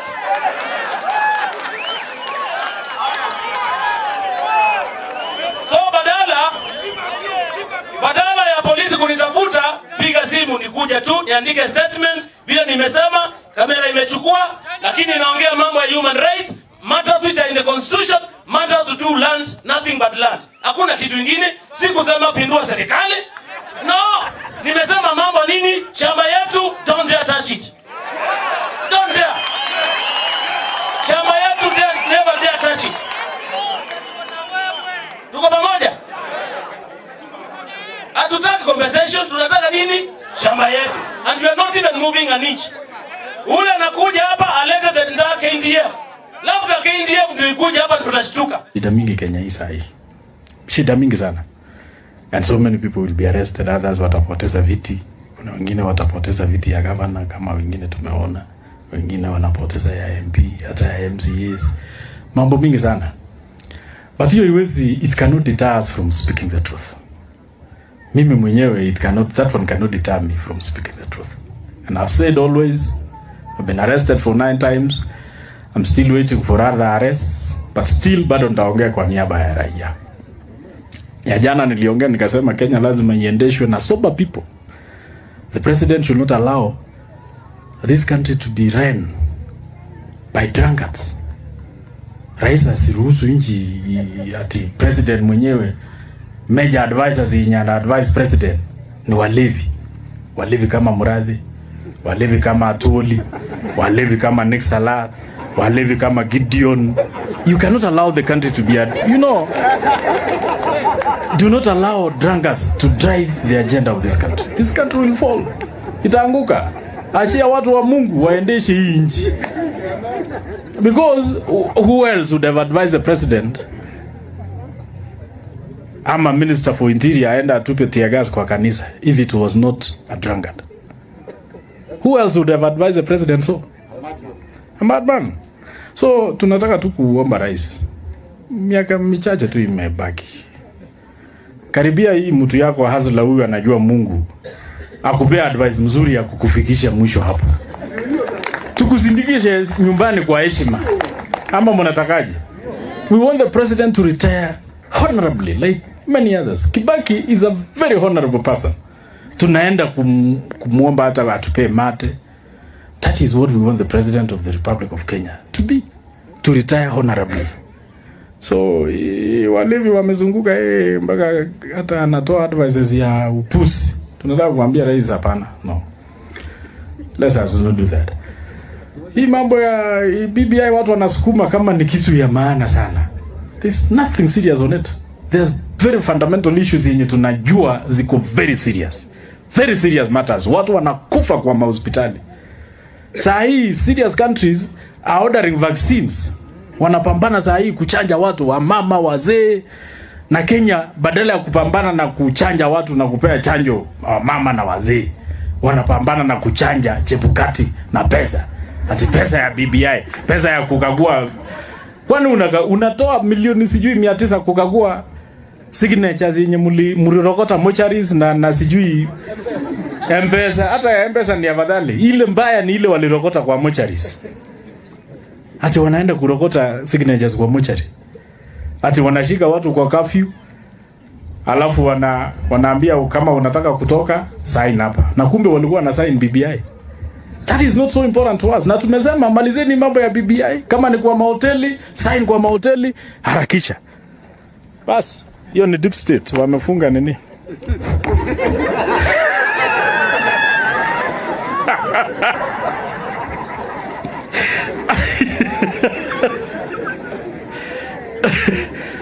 So tunataka kuambia rais na hii watu ambao wanasukuma hii mambo ya BBI, please tafadhali harakisha hii kitu iende ipotee. Kama ni kupita ipite. Hata I don't even understand why, because nobody now is saying no. Kwa sababu watu walichoka. They are tired. They are wondering why are we making priorities upside down. So badala ya inji kusoma watu, mood ya watu na kusema these people do not need PBI now. What do they need? They need ABCD. Wanataka mabarabara ya kupitia hapa. Wanataka mahospitali. Wanataka maji. Watu wanakunywa maji yenye hata ukiona, hata ng'ombe, hata mbuzi, hata nini, hata mbwa hawastahili kukunywa hiyo maji. Na bado nchi yetu tunafikiria ati we are doing the right thing. The constitution is not urgent. The constitutional change is not urgent. No one, hakuna mtu ameenda hospitali ati kwa sababu ako na ugonjwa ya katiba. Hakuna mtu amezikwa leo ati kwa sababu alikufa kwa sababu ya ugonjwa ya katiba. We have urgent issues. Lakini kwa sababu serikali imesukuma, I've never seen, this is the first time in the world when the government is pushing a constitutional change. The first time in history. But tumesema kwa sababu nyinyi ni serikali, nyinyi mko na pesa, nyinyi mko na kitu, sukuma iende haraka. Mungetoa hata wiki mbili ya kukagua signatures mumalize. Hata we are not opposing the signature. So mkague ya nini? Pitisha tu. Wiki moja pia mupeleke kwa counties. Counties wapitishe siku moja. All of them. 47 counties waseme leo our sitting today ni kupitisha BBI. Wapitishe mara moja. The following week museme hii wiki tu ni ya referendum. Hakuna, hata sisi wengine hatuendi kupiga kura. Tulichoka. Hata waja watu 100 waende wapige kura. So long as they attain 50+1%. Hii kitu ikuje iende, turudi Kenya yetu, yenye tulikuwa na agenda 4, yenye tulikuwa na mambo mingi ya kutengeneza nchi. Sisi wengine we are focused on the next government. How do we form the next government? Hii asa hii inaenda kukufa. Ingu walote noni bangu. Unawame bolio. So sisi wengine tunajiandaa. We are doing press ups for the next government, because we belong to the future, we don't belong to the past. So tunataka kuambia serikali pitisheni kitu haraka sana tumalizane nayo. Ndio tutige kwirwo maundu ma kwihurirwo githuri ate kwina rege iyo ni hingurire na rege ndingirugama. Turahuthira bilioni 14 gwika undu andu a Kenya matoritie. Mbere ya kuhuthira bilioni 14 na nyamu yoretwo BBI, twambe tumeki sure muciari wothe mwana wake ni ahingura thukuru na ndaraingatwo tondu thirikari ni kumanyitirira na basari. Wa keri tumeki sure mwana wothe akihingura January ari na masks. Na ucio ngi tumenye kwina mugomo wa marigitari wa rigitani, na mugomo ucio na wagirwo ni gukorwo kianjia umuthi kana rucio. Na ndiraiguire mutahika gwokite gukumuranga akihura githuri akiuga ndagitari ni magufutwo wira ni kuria haki yao. Andu ani kumo makoretwo me haria mbere muno makigitira andu a Kenya magiturigita riria kwina murimu makirigita andu a Kenya riria kwina murimu wa corona. Acio ti andu mutongoria ngirugama ehurire githuri akiuga ni magufutwo wira meti haki yao. Koguo ni ngwenda kuria thirikari semai andu a Kenya na gitio. Heko kubwa kabisa inaenda kwa Peter, Oscar na Bulindo. Hakupata cheti kwa bure. Amepata cheti kwa sababu wameangalia credentials zake, wamefanya utafiti na wameona yeye akipeperusha bendera ya ANC kule Matungu mambo yatakuwa sawa. Kwa hivyo tunasema pongezi. Na sasa kabla sijaenda kwa mambo mengi, kama ANC ningependa kwa heshima tena tusimame tu kwa dakika moja, tutoe heshima zetu kwa ndugu yetu ambaye alituaga, Mheshimiwa Murunga, kwa sababu hii ilikuwa nafasi yake, lakini Mwenyezi Mungu akamwita kwa kazi zingine. Sasa naomba tu dakika moja, minute of silence in respect of Justus Murunga.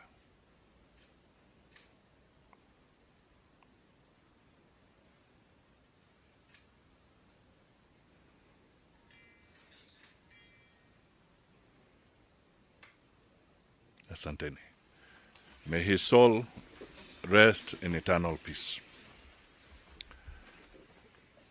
Jambo la kwanza,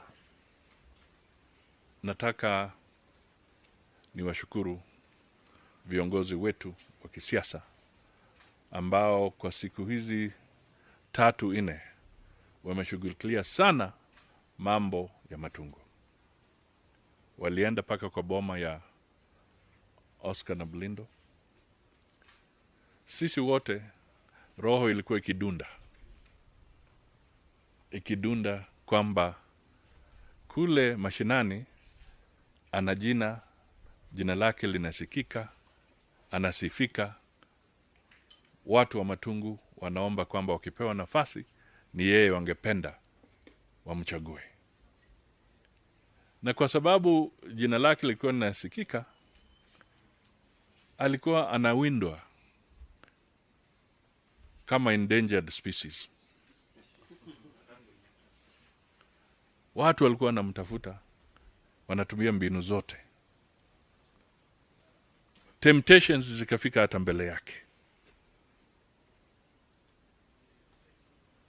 Kwa Kiluya, sijui waanga mnaita namna gani temptations? Matemo. Hata matemo ikafika mbele yake. Wanamtafuta. Wanapeperusha carrot mbele yake. Lakini kwa njia nzuri, na amesema yeye ni Mkatoliki, na senator amesema kabla seme mambo yote kwa watu wa Matungu, wakirudi tarehe 24 ataenda kwa kanisa ya Katoliki kwanza kuomba baraka za Mwenyezi Mungu. Very important. Ili matemo hayo yote yashindwe. Rizwa. Tunataka ushindi. Tunataka wanga. Abawanga. Sisi wote kama Waluya, jamii ya Mulembe, kiongozi wetu alikuwa Mumia Wanabongo.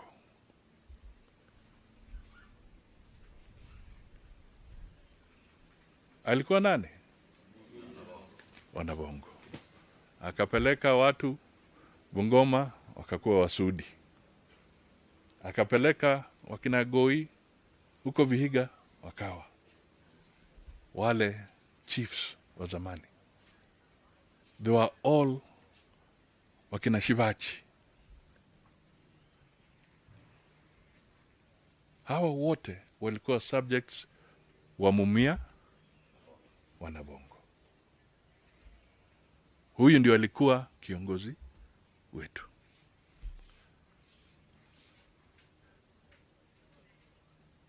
Tukitazama, then spiritually, there's a message being sent. Kwamba yule alikuwa kiongozi wa watu wa Murembe na Bongo wa Mumia. Kuna jambo ambalo litatendeka kwa boma ya Nabongo wa Mumia. Na jambo hilo ni watu wa Matungu, watu wa Nabongo Mumia wa ndani kabisa, kupitisha na Bulindo, ili yule umoja tulikuwa nao chini ya Nabongo wa Mumia uonekane kwa kura ambayo itakuwa ikitendeka kule Matungu.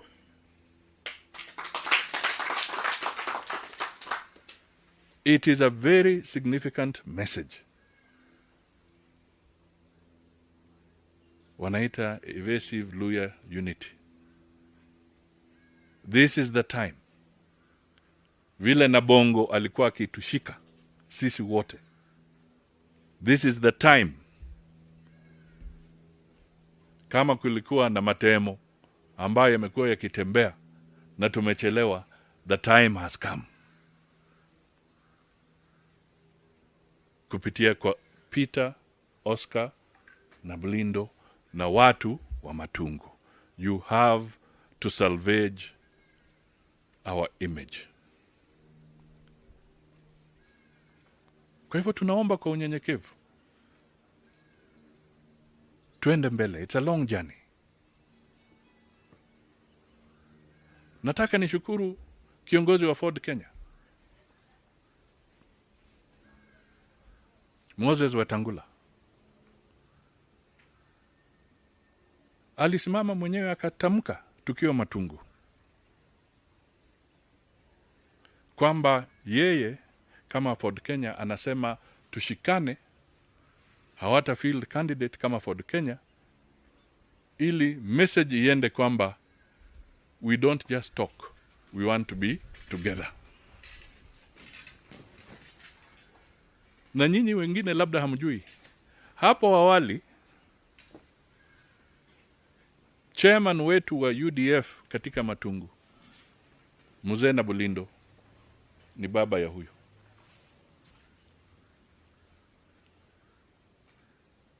Initially, when we were UDF, his father was our chairman in Matungu. Oscar, ukienda mwambie tunashukuru sana. We are very happy. It's like a homecoming kwa ndugu yetu Oscar, kwa sababu UDF systematically ndio ikakuwa ANC. Kwa hivyo tunamshukuru. Natoa hiyo historia so that it can go. Na naongea kitaifa, lakini pia naongea na watu wa Matungu. Kwa msimu huu tufikirie, let it be a moment of renewal. Let us pray to God over the Christmas period. Tuvuke mwaka tukiwa wazima. COVID inatusumbua, lakini tuvuke mwaka tukiwa wazima ili tutoe uamuzi ambao utakuwa wa kihekima, na mimi na imani kwamba watu wa Matungu watatupatia sifa sisi jamii ya kule magharibi wote, na watapatia sifa kwa watu wa Kenya kwa uamuzi ambao watatoa. Tutatembea huko. Marafiki wengi wamesema wanataka watusaidie tushikane kwa hali na mali. Wamesema wanataka tushikane ili tuunge Peter Oscar mkono. Hata wengine waliongea na yeye nikiwa na hao. Sitaki kutaja majina yao, lakini mtakuja kuyajua baadaye.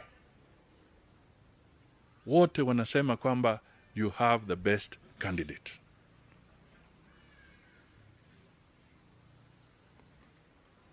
Na wale walikuwa wanamuinda, I can only say, Oscar, be careful.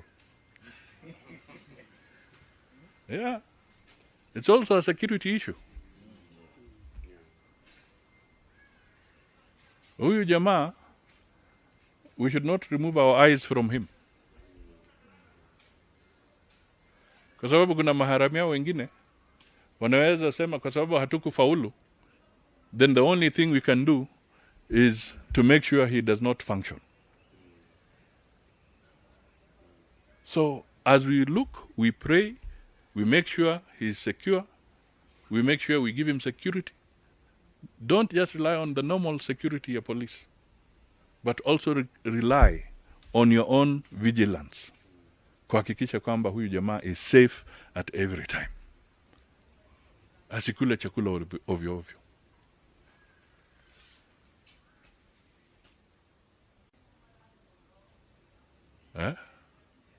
Asipitie nyuma ya maduka ambayo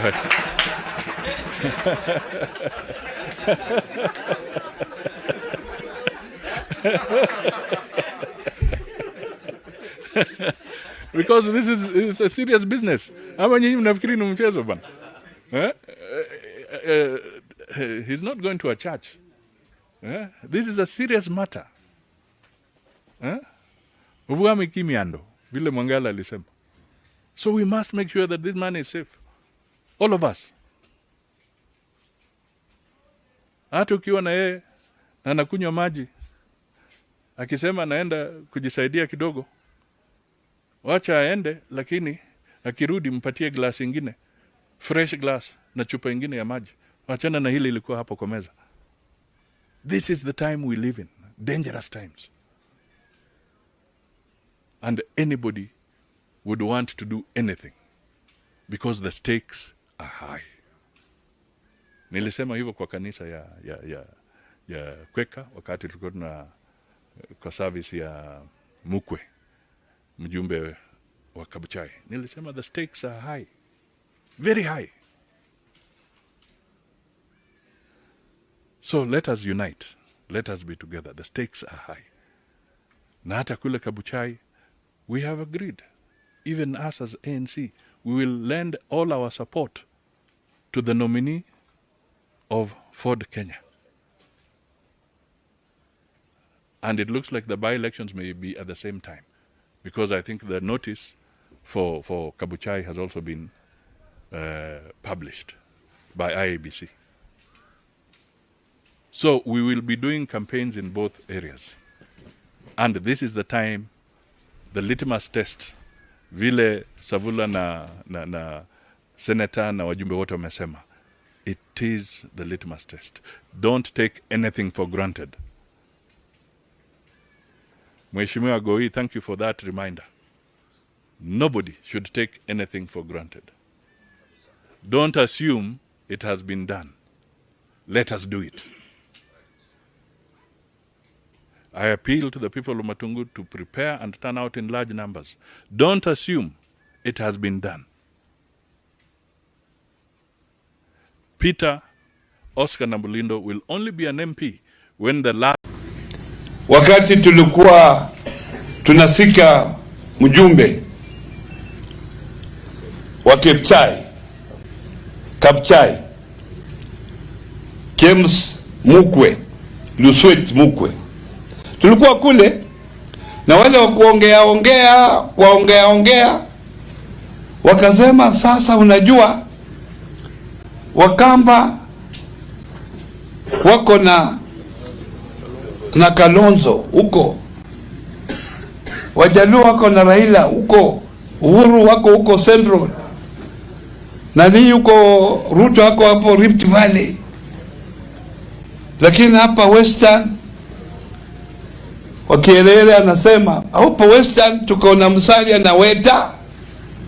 Nikasema na wewe umesema Mkamba ni mmoja, Mjaluo ni mmoja, Rift Valley mmoja, Central mmoja, lakini ukija Kakamega hapa Western ni wangapi? Si tuna kitu fulani hapa. Si ndio? Mnaonaje? Kwa sababu hao wawili wamepoteza watu kwa miaka hii yote. Sasa Oparanya nimetitokeza. Niwe mumo, niwe wangani mumo. Na nimesema hapa, watu wa Kakamega sisi ndio wengi. We cannot be taken for granted. Ati tunafuata watu kwa miaka 30 na tuende mahali. Ati wewe unataka kuwa president, unatembea hapa Western, jioni unaenda golf kunywa pombe. Ati unasema unatafuta president. President gani? Ndio kwa sababu nimesema wakati huu wasimame wasema ni wawili, hapo wamechanganya. Na sitapanduka hapo. Ati waseme ni wawili hii tumesikia kwa miaka 30, tumechoka. Oparanya amefanya nini? Na hii kazi yote nimefanya katika nchi hii, mumeona. Nao wanaweza kuonyesha kazi gani wamefanya.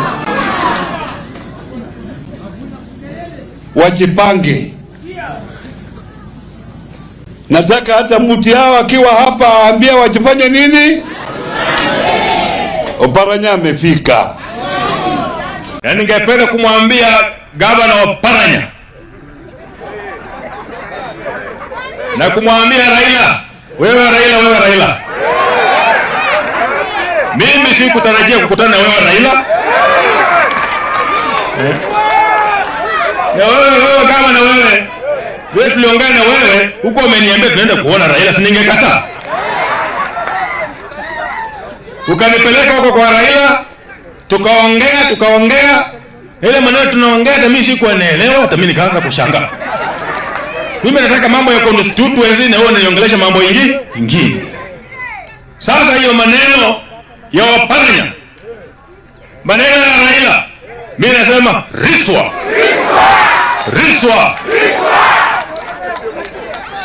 Na Oparanya usifikiria utakuta kudanganya watu wa Malava tena siku nyingine. Wewe kunipeleka huko na wewe unajua mimi ni Mkristo. Alafu sasa mimi nakuwa na salamu nyingine hapo. Mimi nashangaa mbona nilikuwa natetemeka mikono? Mbona? Mimi nikatetemeka mikono mpaka sasa Raila akafikiria mimi na dance reggae na mimi sikuwa na dance reggae. Kwa hiyo maneno mimi nimekataa. Kwa hivyo naibu wa rais, mimi niko na wewe. Mimi ile nambari yangu nitakuchezea na familia yangu yote. Mimi mwenyewe, familia yangu, bibi wangu tuko nyuma ya.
Shika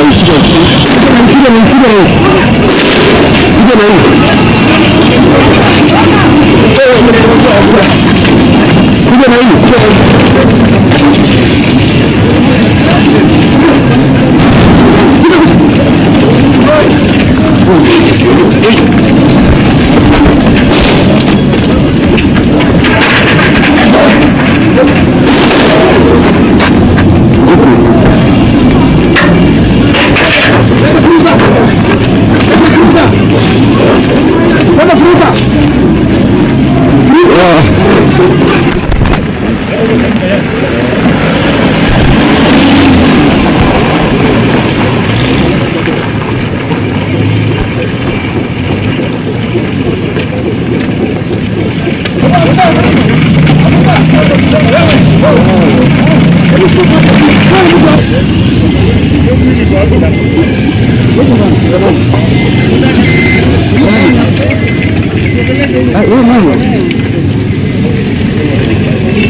hapa Kisii DJ Caste. Huyo mwenzangu aliye alikufa, tulipigwa naye kwa station wakati tulienda kuona one of us.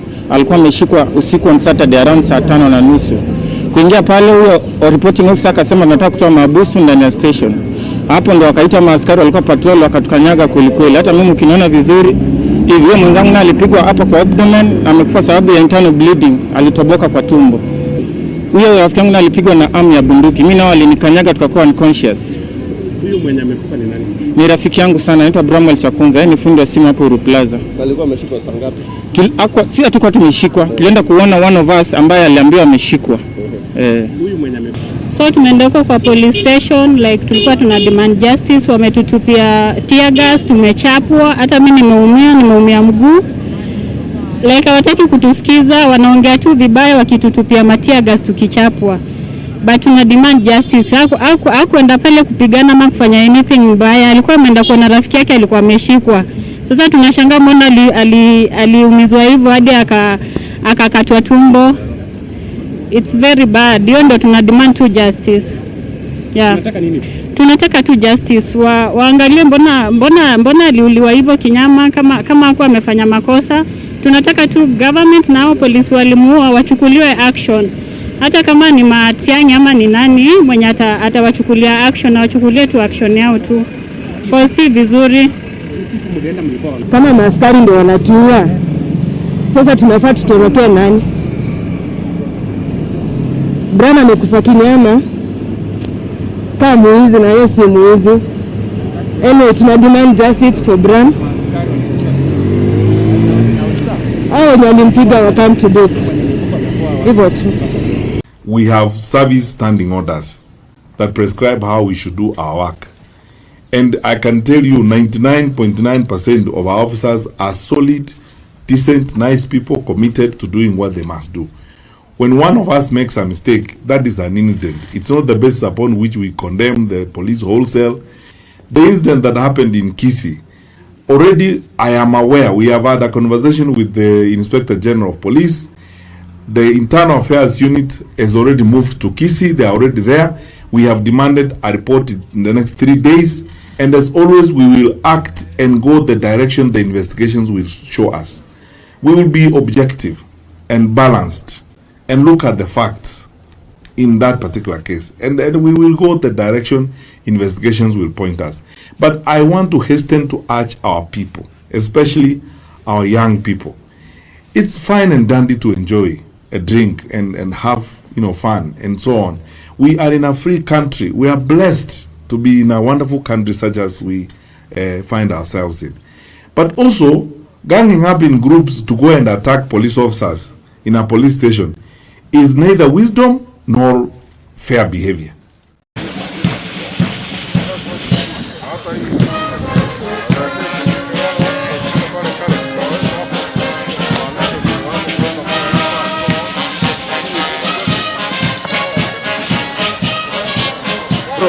Very in love with our SWAT team the first time I met them in Uganda. And everywhere I go, I am so proud of them. And I was so excited when we were in Kamanga the other day about how they demonstrated and they won. And it's a team that we are so proud of, and I am extremely, extremely proud of myself. And I thank you for holding up the reputation of the National Police Service, your commitment, and your focus to provide security to our people. And so I am going to remain in love with them, and I'm going to demonstrate shortly. But let me first of all start by conveying regards and Christmas wishes from the Commander-in-Chief of the Kenya Defence Forces, His Excellency, our President, who asked me to come here to RDU and bring his Christmas wishes to you.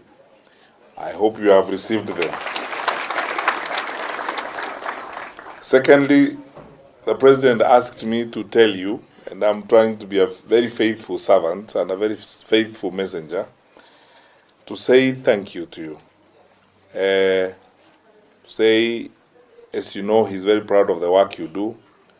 It's true, as IG said, we have so many conversations before when we had challenges between Narok and Bomet, when we were having the Mao operation.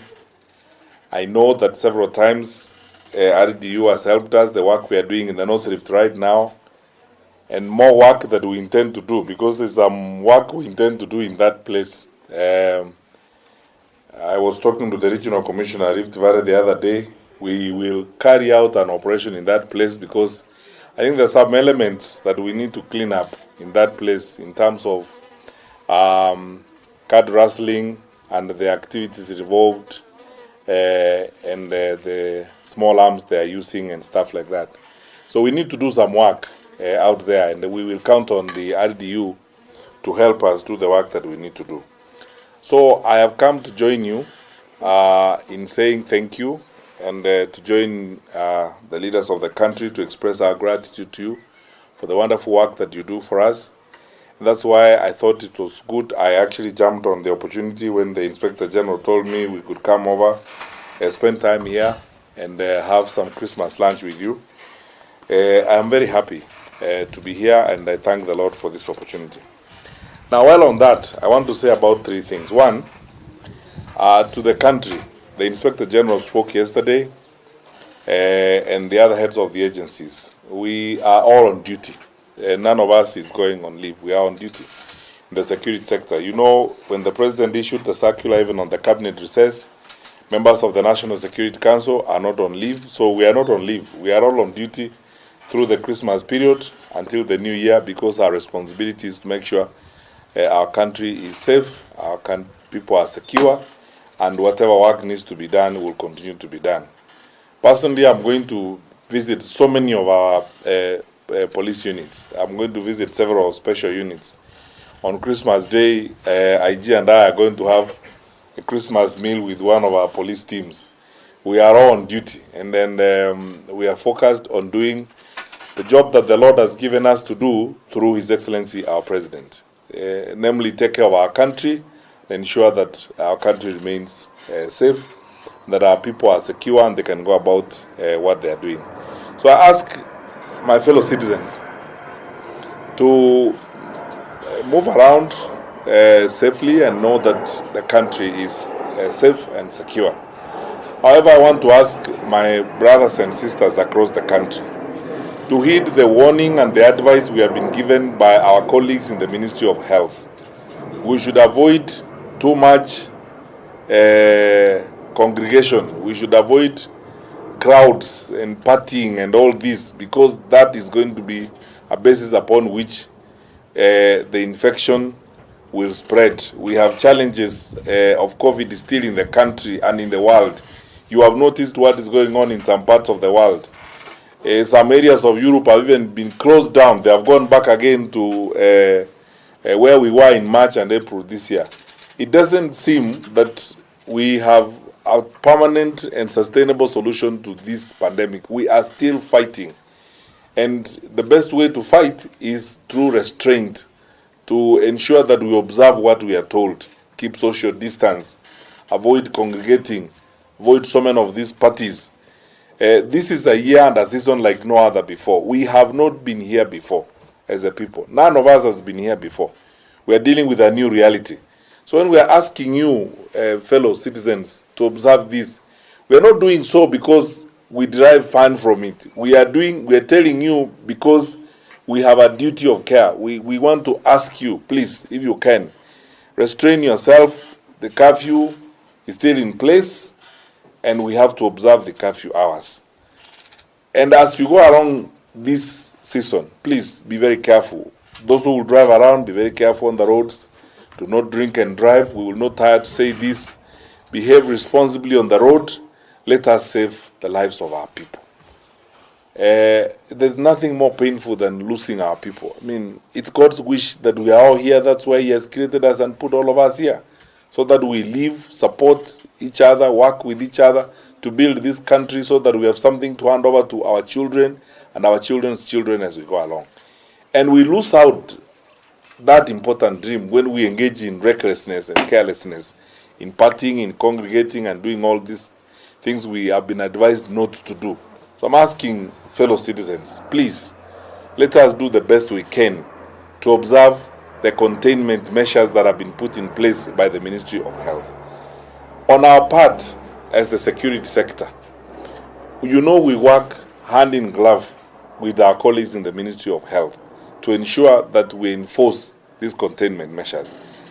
And we will do our best as we have done. Our police have done their best, and they have done a lot in ensuring that we enforce observance of the containment measures. I do not sometimes even want to comment about some of the things people raise around, that since COVID, in March, we've had challenges. We have had insignificant challenges compared to what happens elsewhere. Honestly speaking, for the police in our country, we have done very well. But I do not want to be a dishonest public servant and close my eyes to incidents, one or two incidents that have happened, like the incident that happened in Lavington last weekend. I am happy, and I want to thank UIG because you have taken action on that matter. Investigations have been done, and you have taken action on the issue. That is how a responsible organization like the National Police Service behaves. We have service standing orders that prescribe how we should do our work. And I can tell you 99.9% of our officers are solid, decent, nice people committed to doing what they must do. When one of us makes a mistake, that is an incident. It's not the basis upon which we condemn the police wholesale. We now start screaming all over the place, writing headlines. We also have to be decent and reasonable people. This is our country. These are our brothers and sisters. They are working hard, sometimes under very difficult circumstances. We work hard. When these things happen, we are responsible enough and humble enough to admit, okay, a mistake has happened. Let us redress the mistake. And we move ahead and redress the issue, like our Inspector General has done, and he has already taken action. An investigation has happened, action has been taken, and we move on. Because this is a disciplined force. We have structures through which we work. The incident that happened in Kisii, already I am aware, we have had a conversation with the Inspector General of Police. The Internal Affairs Unit has already moved to Kisii. They are already there. We have demanded a report in the next 3 days. And as always, we will act and go the direction the investigations will show us. We will be objective and balanced and look at the facts in that particular case. And then we will go the direction investigations will point us. But I want to hasten to urge our people, especially our young people. It's fine and dandy to enjoy a drink and have fun and so on.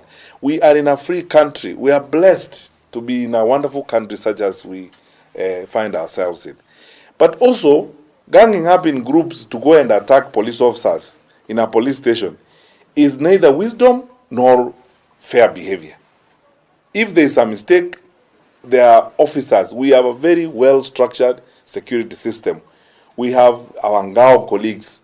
We have senior police officers who are in charge. If you go to any police station, there will be an OCS who's in charge of that place.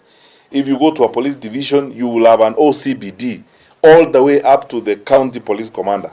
And all these are responsible people who take decisions if you feel that you have been treated unfairly and you have been aggrieved, you will go straight to an officer of the police service.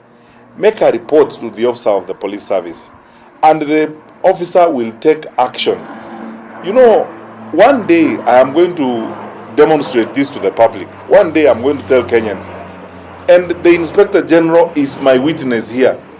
How many times, I mean, I've lost count, when individual citizens, wananchi, people have even written to me or sent me a text message about a problem they have in a police station somewhere in the country. And believe you me, I've lost count of the incidents that we have resolved that way. Last week, we solved a case involving a transporter and some truck that was detained in Athi River police station. Because a responsible citizen wrote to me and said, I have this problem, I have had an encounter, I've argued with the police officers, my truck is detained at Athi River police station, these are the issues, I don't think it's fair. And I called the Inspector General, we worked on the matter together, we resolved the issue amicably. We've done this times without number. How many times people have sent me messages, text messages or something from somewhere in the country, and we don't ignore them. Because somebody comes across my number and says, CS, I have a problem. One time again, we resolved another issue with IG of someone who had a problem in Rongai, in Nakuru. Send me a message and say there was a problem here. And I know the Inspector General receives the same. I know the DIG receives the same. All of us, the PS, Kibicho, and everybody, we receive these complaints as individuals. Because we are responsible people. When these issues come to us, we channel them, we resolve them. Or we have a problem at a railway police station in Eldoret of this kind and so on. IG and I have discussed and solved things like those, called Mr. Ochola, our regional police commander in Nakuru, and asked him, please go to railway police station in Eldoret and find out this complaint that has been filed. Wananchi have sent a message to us complaining about ABCD. What is going on there? And we have found solutions to that. I mean, we are a free society and we are very expressive people, thankfully. We reach out to leaders. Members of parliament come up and raise issues. Senators, governors call us up and say, you know, we have an issue here with this police station or in this particular jurisdiction, there's something happening. And we resolve those issues. That is how we should live. I want to urge all of us that if there's a problem in any particular police station, in any particular police division, we resolve it. We sit down with the leaders and resolve it. But ganging up, putting together people and telling them, let's go and confront a police station and attack a police station. I mean, honestly, that is not wisdom. And why would you do that when you are in a country where you have your rights as a citizen, you have a government that is bound by the law to respect your rights, and all you need to do is come forward and file a complaint, it will be investigated and it will be sorted out. As I've told you, I mean, since I came to the Ministry of Interior, I've lost count of the number of incidents we have resolved like that. The IG here is my witness how many times on a day-to-day basis we receive cases, members of parliament who. So this incident, such as what happened in Kisii, is unfortunate. Let me just say it. It's a very unfortunate situation. But we have sent the Internal Affairs Unit, led by Mr. Amin, the leader himself. And they will be there. And we have asked them to get us a report in 3 days. And as always, we will go the direction the investigation will point us. Where mistakes have been committed, those who have committed the mistakes, whether they are within our ranks or they are civilians, will be assisted to meet with the law. And we respect IPOA, the Independent Police Oversight Authority. Every time they have raised issues, we will respect them. And I want to pledge here to the chair of IPOA and the team that I am aware they are already investigating that matter of Kisii. As always, I want to pledge to Madam Makori and the team that whatever they recommend that be done, IG and my colleagues, we will do it. That is how transparent, that's how open and objective that we would like to be. But that said, please let's be careful. Let's enjoy our festive season. Let's be responsible in the things we do. Be mindful of each other. And know that we are as safe as we ensure the next person is. so that my activities do not endanger the lives of someone next to me. And if I see something that I am not very sure of, please go to the police station and report. If you see people you suspect, give us all the information that we need so that we will act. We are all going to be out. There is no one on leave. I just recalled these people, and we are going to remain on duty throughout the festive season until our children go back to school in January on 4th. And even then, we will work with our colleagues at the Ministry of Education, as I said in Oma Bay the other day, to ensure that the directive that was given by His Excellency the President has been met, that every child goes back to school. Where we are needed to provide special support, we will. And we will be available to do the work that we must do. Finally, this is a very important unit for us. And I think IG, because these wonderful people have been doing a good job for us, I suggest that we immediately start the project of doing the transition hostel that can take about 60 people, so that when they come, they are sorted out. We'll work together with you to sort it out. My dream, and let me just say it here openly, my dream is that within the shortest time possible, the Lord will bless us and we are responsible people to use the resources we have been given responsibly. I would like to end the life of unihards in our units like this, so that we put now our officers in proper nice accommodation. And we have had a long discussion, IG, about this, the collaboration we have with government institutions. We have a brand new leadership in the PPP unit, and the police is now the focus of reform in terms of supporting the development of new structures to support our police officers as they go forward. Because of the wonderful work that our police officers do for us, because they always run towards danger when we run away from it. They risk their lives for us. I ask Kenyans during this season in particular to think about our police officers. Let's pray for our officers. Many of these wonderful people are going to be in dangerous spots on the borders of our country with neighbors, away from their families. While we are spending time with our families, oftentimes these good people don't spend time with their families. But let us pray that the Lord takes care of them and takes care of their families even in their absence as they serve us, and let us spare a thought for them. So I wish you a Merry Christmas, all of you. We are going to have some lunch together. When these wonderful good people have gone, then we will talk our own things and see how we carry on with our staff. The SWAT team, as I said, you are the star on our crown, and we will continue to support you as you go forward. So thank you very much, IG, and I think the rest we will discuss away from the microphones and cameras. Thank you. Kuna mambo anasimamia kama mjeshi mkuu na nini, lakini kuendesha mambo ya serikali ilikuwa ni Raila. Unaelewa? Wale mawaziri wote wanakuja kwangu kwa ripoti kupanga kazi yao. Alafu kwa bunge mimi nilikuwa nakwenda kukohoa pale kuongea juu ya mambo ya serikali. Hapo Kibaki. Unaelewa vizuri? Sasa hiyo ndio nasema. Kwa hiyo sasa vile vile tunarudisha kwa mawaziri kwa bunge. Yaani vile tulikuwa wale walikuwa wabunge. Ndio kofike bunge wa Tanzania. Sio? Sasa kofike William Ruto sio? Kones alikuwa kule Bomet. Sio? Wote walikuwa wabunge. Na wanakuwa kwa bunge, kwa mshahara yao ya kwanza ni bunge.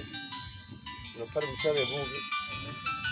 Ile rupupo napata ya ziada ni kazi ambayo anafanya kwa serikali. Hiyo ni allowance tu. Lakini pesa ni ya bunge. Wakati huu sasa mawaziri wote wanatolewa nje ya bunge. Kwa hivyo wanalipa mshahara yote. Tena pao ile allowance. Kwa hivyo hii ya sasa iko na gharama kubwa zaidi kuliko hii ambayo tunaleta. Tunapunguza gharama ya kuendelea serikali, si ati tunazidisha. Sisi tunazidisha. Unaelewa vizuri? Na vile vile itakuwa sasa waziri anakwenda kwa bunge wanamuuliza maswali kama kumekuwa shida hapa, watu wamevamiwa hapa, kuna kifo imepatikana, uwezi umefanya hii, mbunge wa hapa anakwenda kwa bunge na ndio swali na waziri mpaka alijibu ndani ya masaa 48. Ndio sawa. Kwa hivyo hii mpango tunaleta ni mzuri zaidi kuliko ile nyingine. Hata wakati ile mimi nilikuwa na manaibu ya waziri mkuu, Mudavadi alikuwa moja, Uhuru alikuwa moja ya manaibu wangu, sio? Kwa hivyo hakuna ubaya, ile tunajaribu kufanya ni kuboresha utawala katika taifa letu. Mwacheni mjadili na mambo ya porojo ambayo inaelezwa na wale watu. Sawa? Yes. Wanasema ati tunaleta mambo ya ombudsman. Ombudsman ni kiranja ya mahakama. Unajua mahakama iko na nguvu zaidi.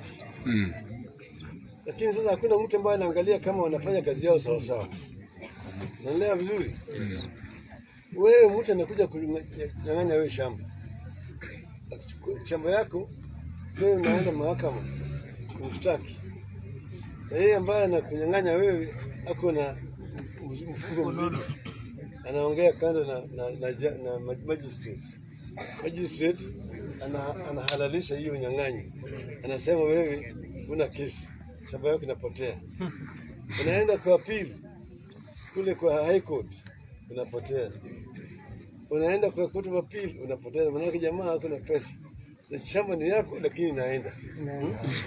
Kuna kitu unaweza kufanya. Maana magistrate amehongwa. Sasa tunaweka mtu ambaye anakuwa kiranja, unaweza kwenda wewe kama mwananchi ambaye ananyang'anywa shamba kulalamikia ati magistrate hakuamua kwa haki. Alafu yeye anafanya uchunguzi aone kama kweli ilifanyika au la. Unaona vizuri? Sasa hii mahakama inaanza hapa chini, magistrate naenda kwa high court, naenda kwa court of appeal, mpaka ifike kwa Supreme Court. Kule ambaye yuko Chief Justice. Yeye vile anaamua kesi. Sasa tunasema kwamba huyu mtu ambaye anaitwa ombudsman, kiranja ya kuangalia vile mahakama inafanya kazi, asiteuliwe na Chief Justice. Manake yeye anakagua hata hiyo Chief Justice. Tukasema ateuliwe na rais na bunge ihalalishe. Ndio sawa. Ile imepitisha inarudi kwa rais, na rais ana point. Hiyo ina interfere na independence ya judiciary. Hiyo ndio wengine wanapinga mambo haya. Kwa hivyo sisi tunaleta kwa BBI ni kuboresha hali ya utawala katika taifa letu. Tuko tayari?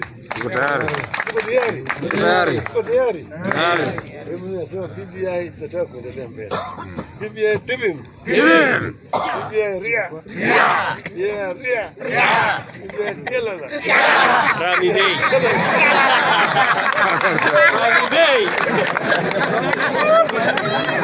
Rami Day.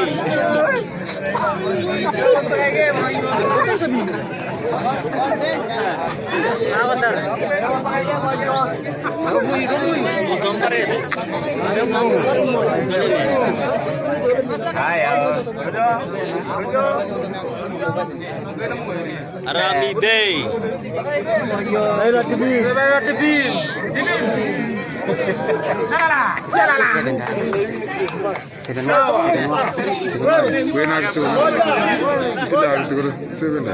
Baba, endelea.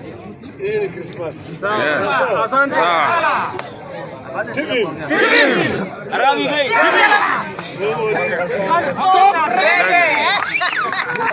Rami Day.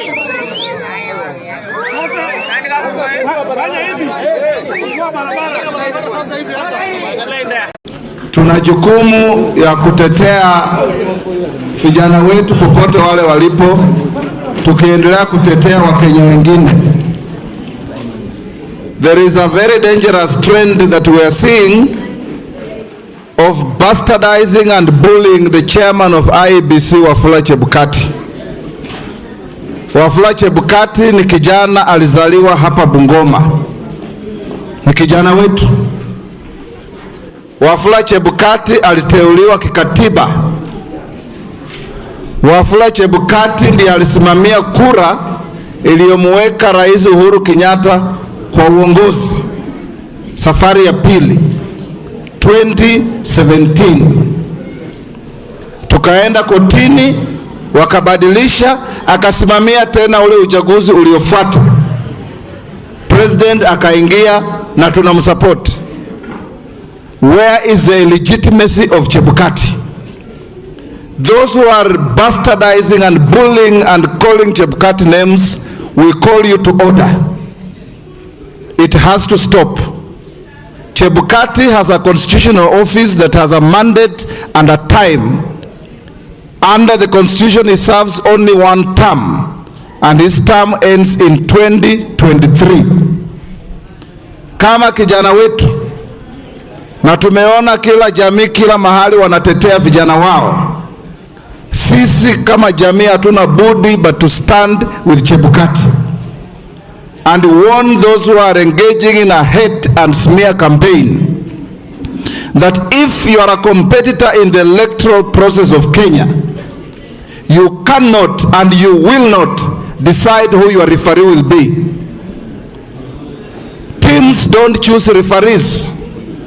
Chebukati is a referee. Allow him to do his job.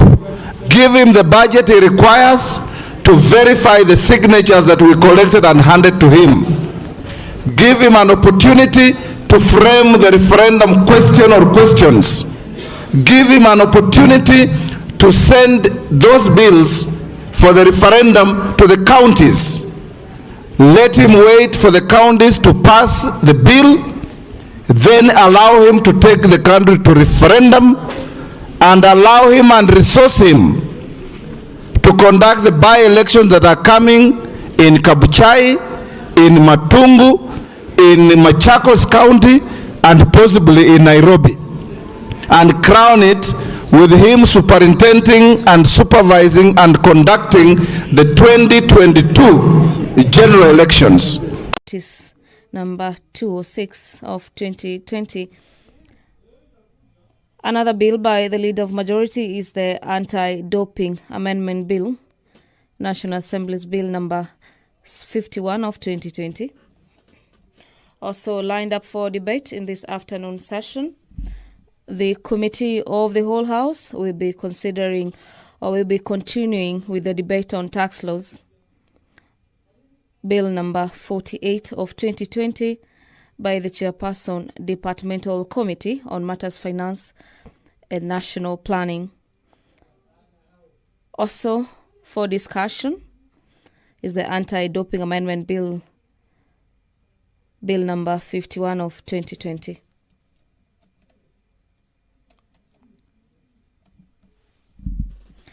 Various bills will also be tabled for the first time.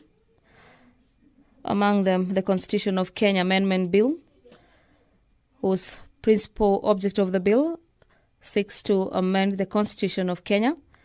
This is to allow the President appoint Cabinet Secretary from members of Parliament. The bill further seeks to empower the President to assign the Attorney General the duties of a Cabinet Secretary. The bill further seeks to amend Article 179 of the Constitution to allow a county governor appoint members of the county assembly as members of his or her county executive committee and to make members of the county executive committees accountable to the people through county assemblies. The bill is sponsored by Honorable Jeremiah Kioni. The Children Amendment Bill number 2020 is also lined up for tabling. It's a bill sponsored by Honorable Peter Kaluma. The bill seeks to amend the Children's Act to be in conformity with the Constitution. The bill further seeks to vest equal responsibility. This is for parental care and protection of child in both mother and father, whether they are married to each other or not. This particular bill further provides that neither the father nor the mother of the child in question shall have a superior right or claim against the other person in exercise of such parental responsibilities. The bill by Honourable Member also seeks to amend clauses 2, 3 and 4 to ensure that a consequential amendment is made in clause 4 and 5. On your screens is the Speaker of the National Assembly, Honourable Justin Muturi. I'll now hand you over for the live broadcast. Enjoy your viewing. Good afternoon.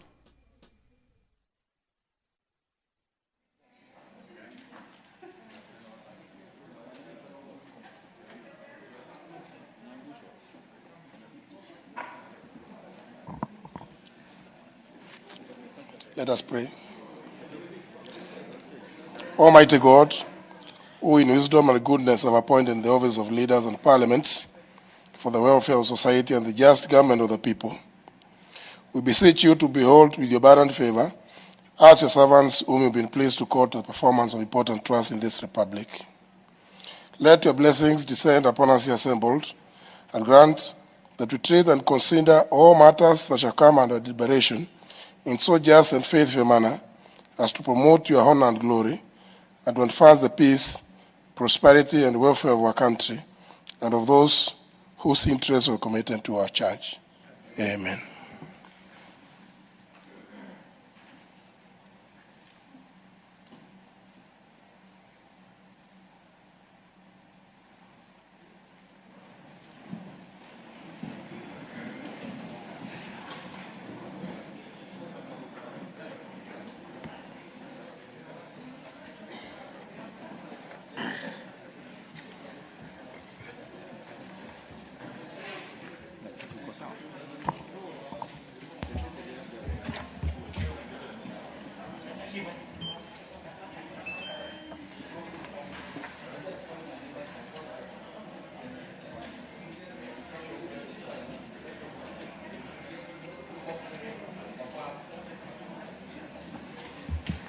Farewell.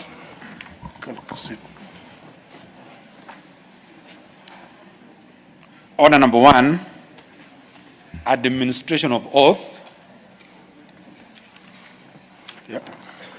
Salim Faiswal Abdallah Badir.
Asante sana Mheshimiwa Spika.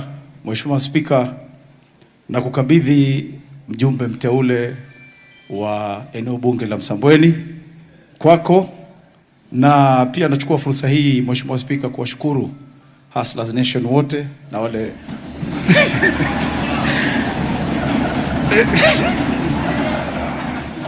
na wale wote waliochangia katika shughuli hii ya kuweza kumpata mjumbe huyu ambaye anakuwa ni mwakilishi wa Msambweni, kwa sababu tuliachwa na Mheshimiwa Dori. Asante sana Mheshimiwa Spika.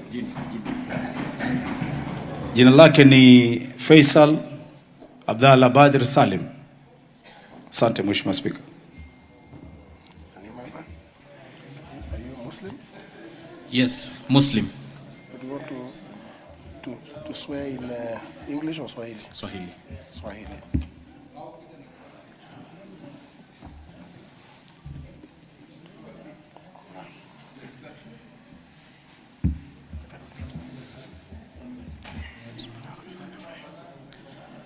Mimi Faisal Abdullah Badir, nikiwa nimechaguliwa kama mwanachama wa bunge la kitaifa, na hapa kwa jina la Mwenyezi Mungu kwamba nitakuwa mwaminifu na mtiifu kwa watu wa Jamhuri ya Kenya, kwamba nitatii, nitaheshimu, nitatetea, nitatunza, nitahifadhi na kulinda katiba ya Jamhuri ya Kenya, na kwamba nitatekeleza majukumu yangu ya ubunge kwa uaminifu na uangalifu. Mwenyezi Mungu nisaidie.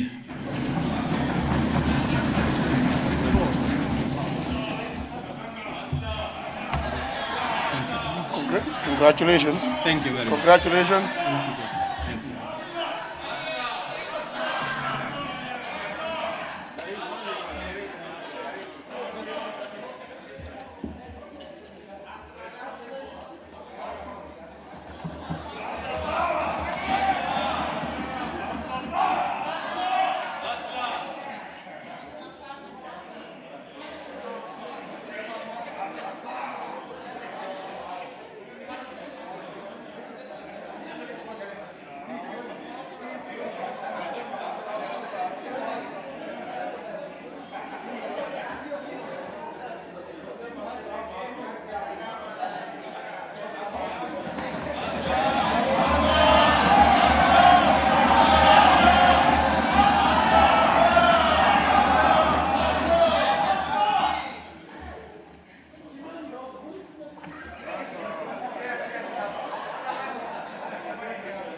Very well.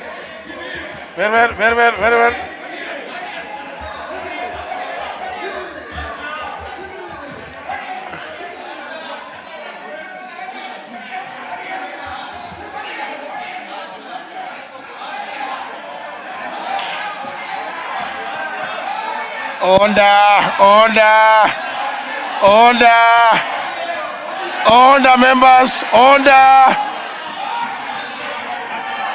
Order, members.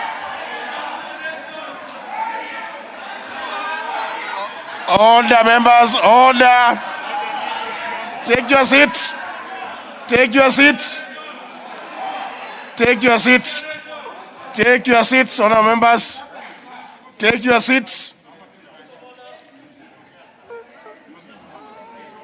Now,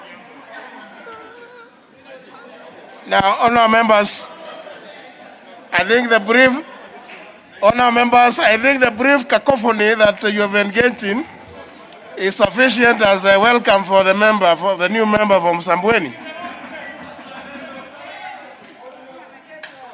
You know, the normal way of congratulating and welcoming a new member is not shouting. That is the way.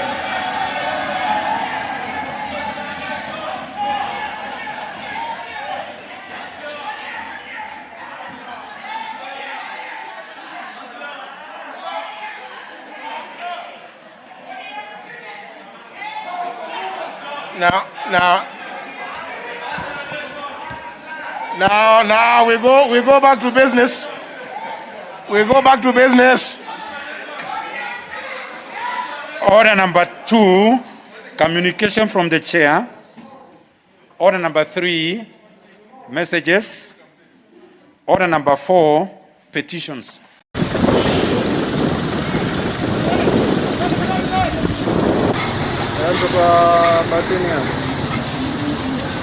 Lakini mama amekufa ndio hospitali.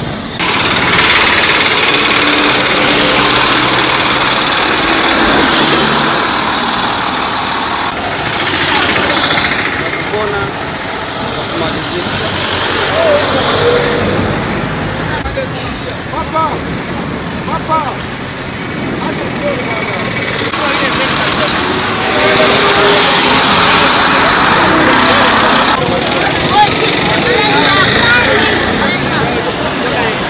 Uliona? Uliona?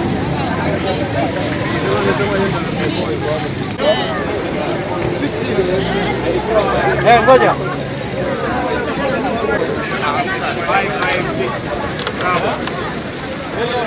Oh. Ilikuwa inatoka huko. Imetoka Changamwe. Imetoka Changamwe. Automatic hii ni automatic nani moja.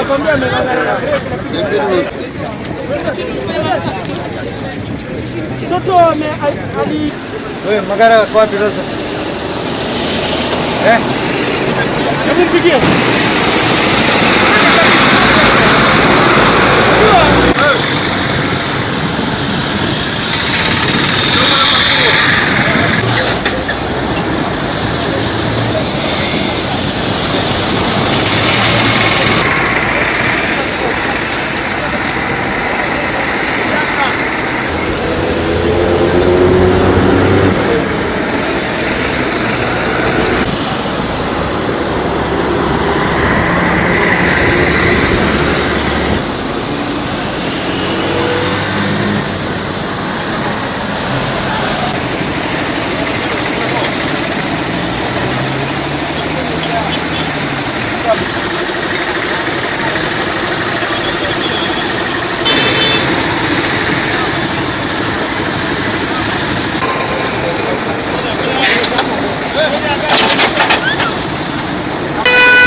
Masa suka na. Ndio kagana ndio basi kijana simekana sasa hivi hapa. Gari tunaenda. Lakini kapata hapo.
Na nimesikitika sana maana nimeona kitu kilitokea hapa bila kuwa na habari. Nilisikia tu fly ya gari imeanguka. Kwenda kuangalia nikaona ni mtoto na mama anasema mamake ako chini. Sasa mimi kwa juhudi yangu na usaidizi wangu niliungana na wananchi wenzangu kuingia kutafuta yule mama. Tukamkuta yule mama hana fahamu na amelaliwa na gari. Ndio tukapata usaidizi wa breakdown wa fire brigade wakaweza kumtoa yule mama nje. Lakini alikuwa hana fahamu, hatujui kama amekufa ama yuko hai. Lakini usaidizi mwema umeenda hospitali, tutajua mengi. Sasa nilikuwa na kaboti na kavukisha upande ule wa pili. Kabla sijafika katikati, nikaona gari imekuja mbio na imeingia kwa maji. Sasa katika ile hali ya nifuate mbio na ile boti yangu nipaka ungangane, sasa nikachelewa kufika hapa. Sasa wenzangu pia nao wakaja mbio hapa, lakini yule kijana akabahatika kuchomoka pale. Yule kijana wake. Tokeni hapo. Yule kijana wake ndo amebahatika kuchomoka kwa ile gari, akaogelea akatoka. Sasa kabaki hiyo gari sasa hapo ndani. Sasa katika ule muda kidogo ambao umekaa, baada ya kuchomolewa tukamwona yule mama yuko ndani pia. Tukamchomoa na yeye pia akiwa akapumua kidogo, lakini sasa sijui kama sahihi anaendelea vipi vile ambavyo ametolewa. Gari ilikuwa imetoka huku. Hasa vile imekuja na mimi nilikuwa pale nimefanya kusikia tu kitu ndani ya maji. Sasa nikiangalia hivi ni gari. Huyo kijana ametoka japokuwa ni hakumia sana kwa sababu ameogelea tu ile hali ya uzuri. Lakini huyo mama ndo hakuweza kitu. Yaani mama ndo amezidiwa kwa sababu ya ile belt ambayo amefunga pale. Ile ndio imemzuia kwa gari paka. Lakini ingekuwa si ile belt mama pia naye angepona. changamwe hivi. Lakini sasa venye imekuja mbio zingine, hata nashindwa hapa imevuka vipi hapa. Yaani nimesikia tu kama mshale. Nataka kusema kusidi hapo mambo hii ambaye hawa wamesema, mambo ambaye ya siasa, nafikiri tunaelekea msimu wa Krismasi. Wacha hata hii siasa ikae kando kidogo, tusherekee Krismasi, mwaka mpya ipite, hii corona pia iende, ndio hii mambo ya siasa tuanze. Lakini mimi nataka kuwashukuru watu wa West Pokot kwa kusimama na serikali ya Jubilee, na safari hii tunaamini mnasimama na Mheshimiwa Naibu ya Rais. Na leo pia hapa nimepata kujua historia kidogo ya siasa ya West Pokot kupitia Mheshimiwa Murgur. Kwa sababu siasa inakuanga na kila wakati ya kubadilika. Na mimi nimesikia hapa Mheshimiwa Murgur amesema yeye na kiongozi mchungaji wetu Murpus pamoja na wachungaji wengine ndio walijaribu kuanzisha reforms ya siasa katika West Pokot hii. Ingawa ilikuwa vigumu wakati hiyo, lakini ninaona demokrasia hapa West Pokot imeongezeka na tunajua tutaendelea pamoja. Ile tunawaomba viongozi wa West Pokot, tunajua mambo ya siasa ya local hiyo ni yenu. Maneno ya nani atakuwa mbunge, kona gani, hiyo nyinyi West Pokot mngangane. Nani atakuwa MCA, nani atakuwa nini, lakini tunaomba hii kura ya urais, tafadhali tuungane pamoja, tumuunge Mheshimiwa Naibu ya Rais kwa sababu ameonyesha ana uwezo wa kufanya kazi. Hatumuunge mkono kwa sababu anatoka sehemu yetu, hapana. Tunamuunga kwa sababu ameonyesha ujaziri wa uongozi, na sisi tunasema kwa sasa tunamuunga Mheshimiwa Uhuru Kenyatta mkono, afanya kazi, amalize tamu yake, akimaliza Mheshimiwa Ruto tumsaidie achukue hiyo nafasi ya uongozi. Na mnajua Biblia inasema wale waaminiao wakiongoza inji itatulia. Lakini kuna watu wakiongoza inji inakuwa matatizo kila mahali. Kwa sababu tumeona kuanzia 2013 2017 mahali serikali vile ilikuwa inafanya kazi ilikuwa vizuri. Lakini hapo katikati mambo mengine imeingia, mmeona kila kitu karibu inasimama. Kwa hivyo mimi nawaomba tumuunge mkono Mheshimiwa Naibu ya Rais, alafu tutembee pamoja. Sasa ile KANU kina hawa walikuwa nang'ang'ana, nafikiri tafadhali mweke parking. Hakuna haja ya kutafuta gari haina miguu. Nasikia spare wheel ilikuwa, engine ilikuwa hapa West Pokot, tairi 3 ilikuwa Samburu, na nasikia sasa imetolewa. Nasikia engine hapa ilizimwa ikapelekwa kwa nyumba ingine. Sasa ni haja kweli ya kutafuta. Lakini kwa sababu tunatafuta urafiki na tunatafuta kuleta kila mtu pamoja, kwa sababu nyinyi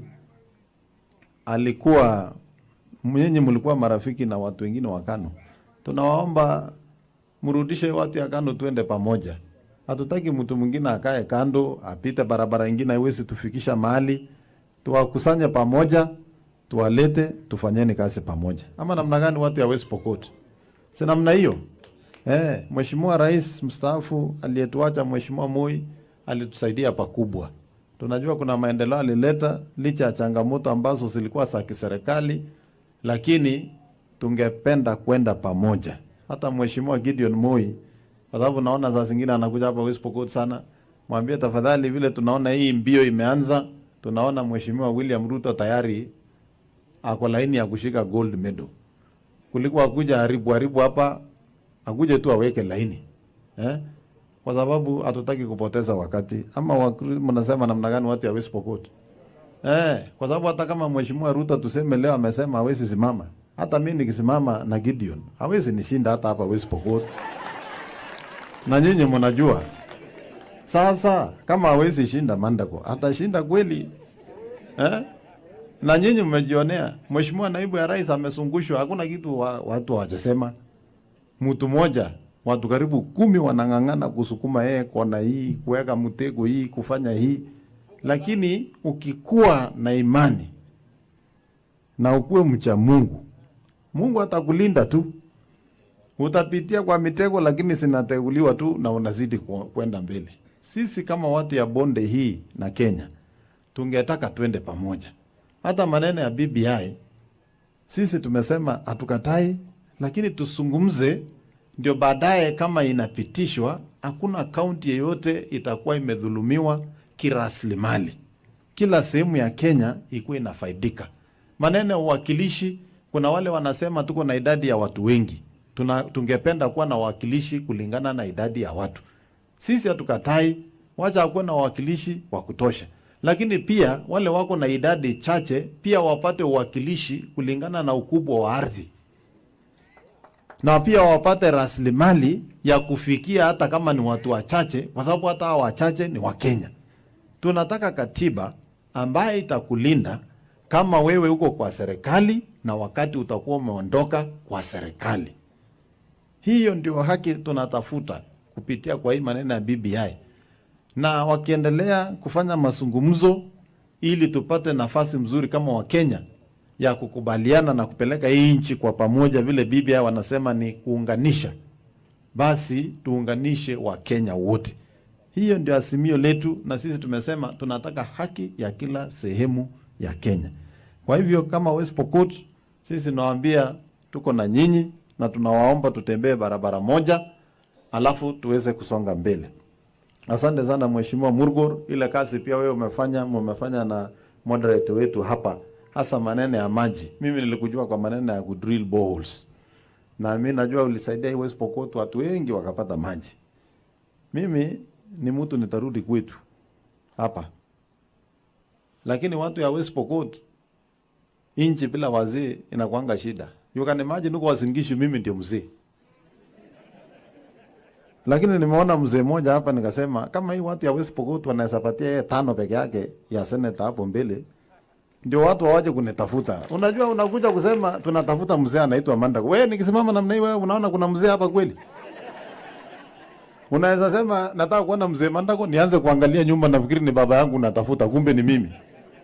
So kwa hivyo mkiona vizuri, mimi naona huyu mzee anatosha kuwa seneta. Ama namna gani?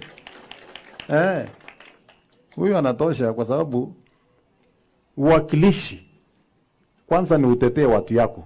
Kabla utetee watu wengine, tetea watu yako. Kama wewe unawakilisha watu na saa ile wanasema pesa yao itapungua, wewe unachangia kupiga kura pesa yao iende, wewe huko na shida. Utakuwa umesahau mahali ulitoka. Na mimi nataka mtuombee wachungaji. Na sisi viongozi tukubali hii maombi.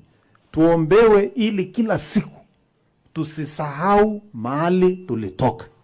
Tusisahau wale walituweka mahali tumefika.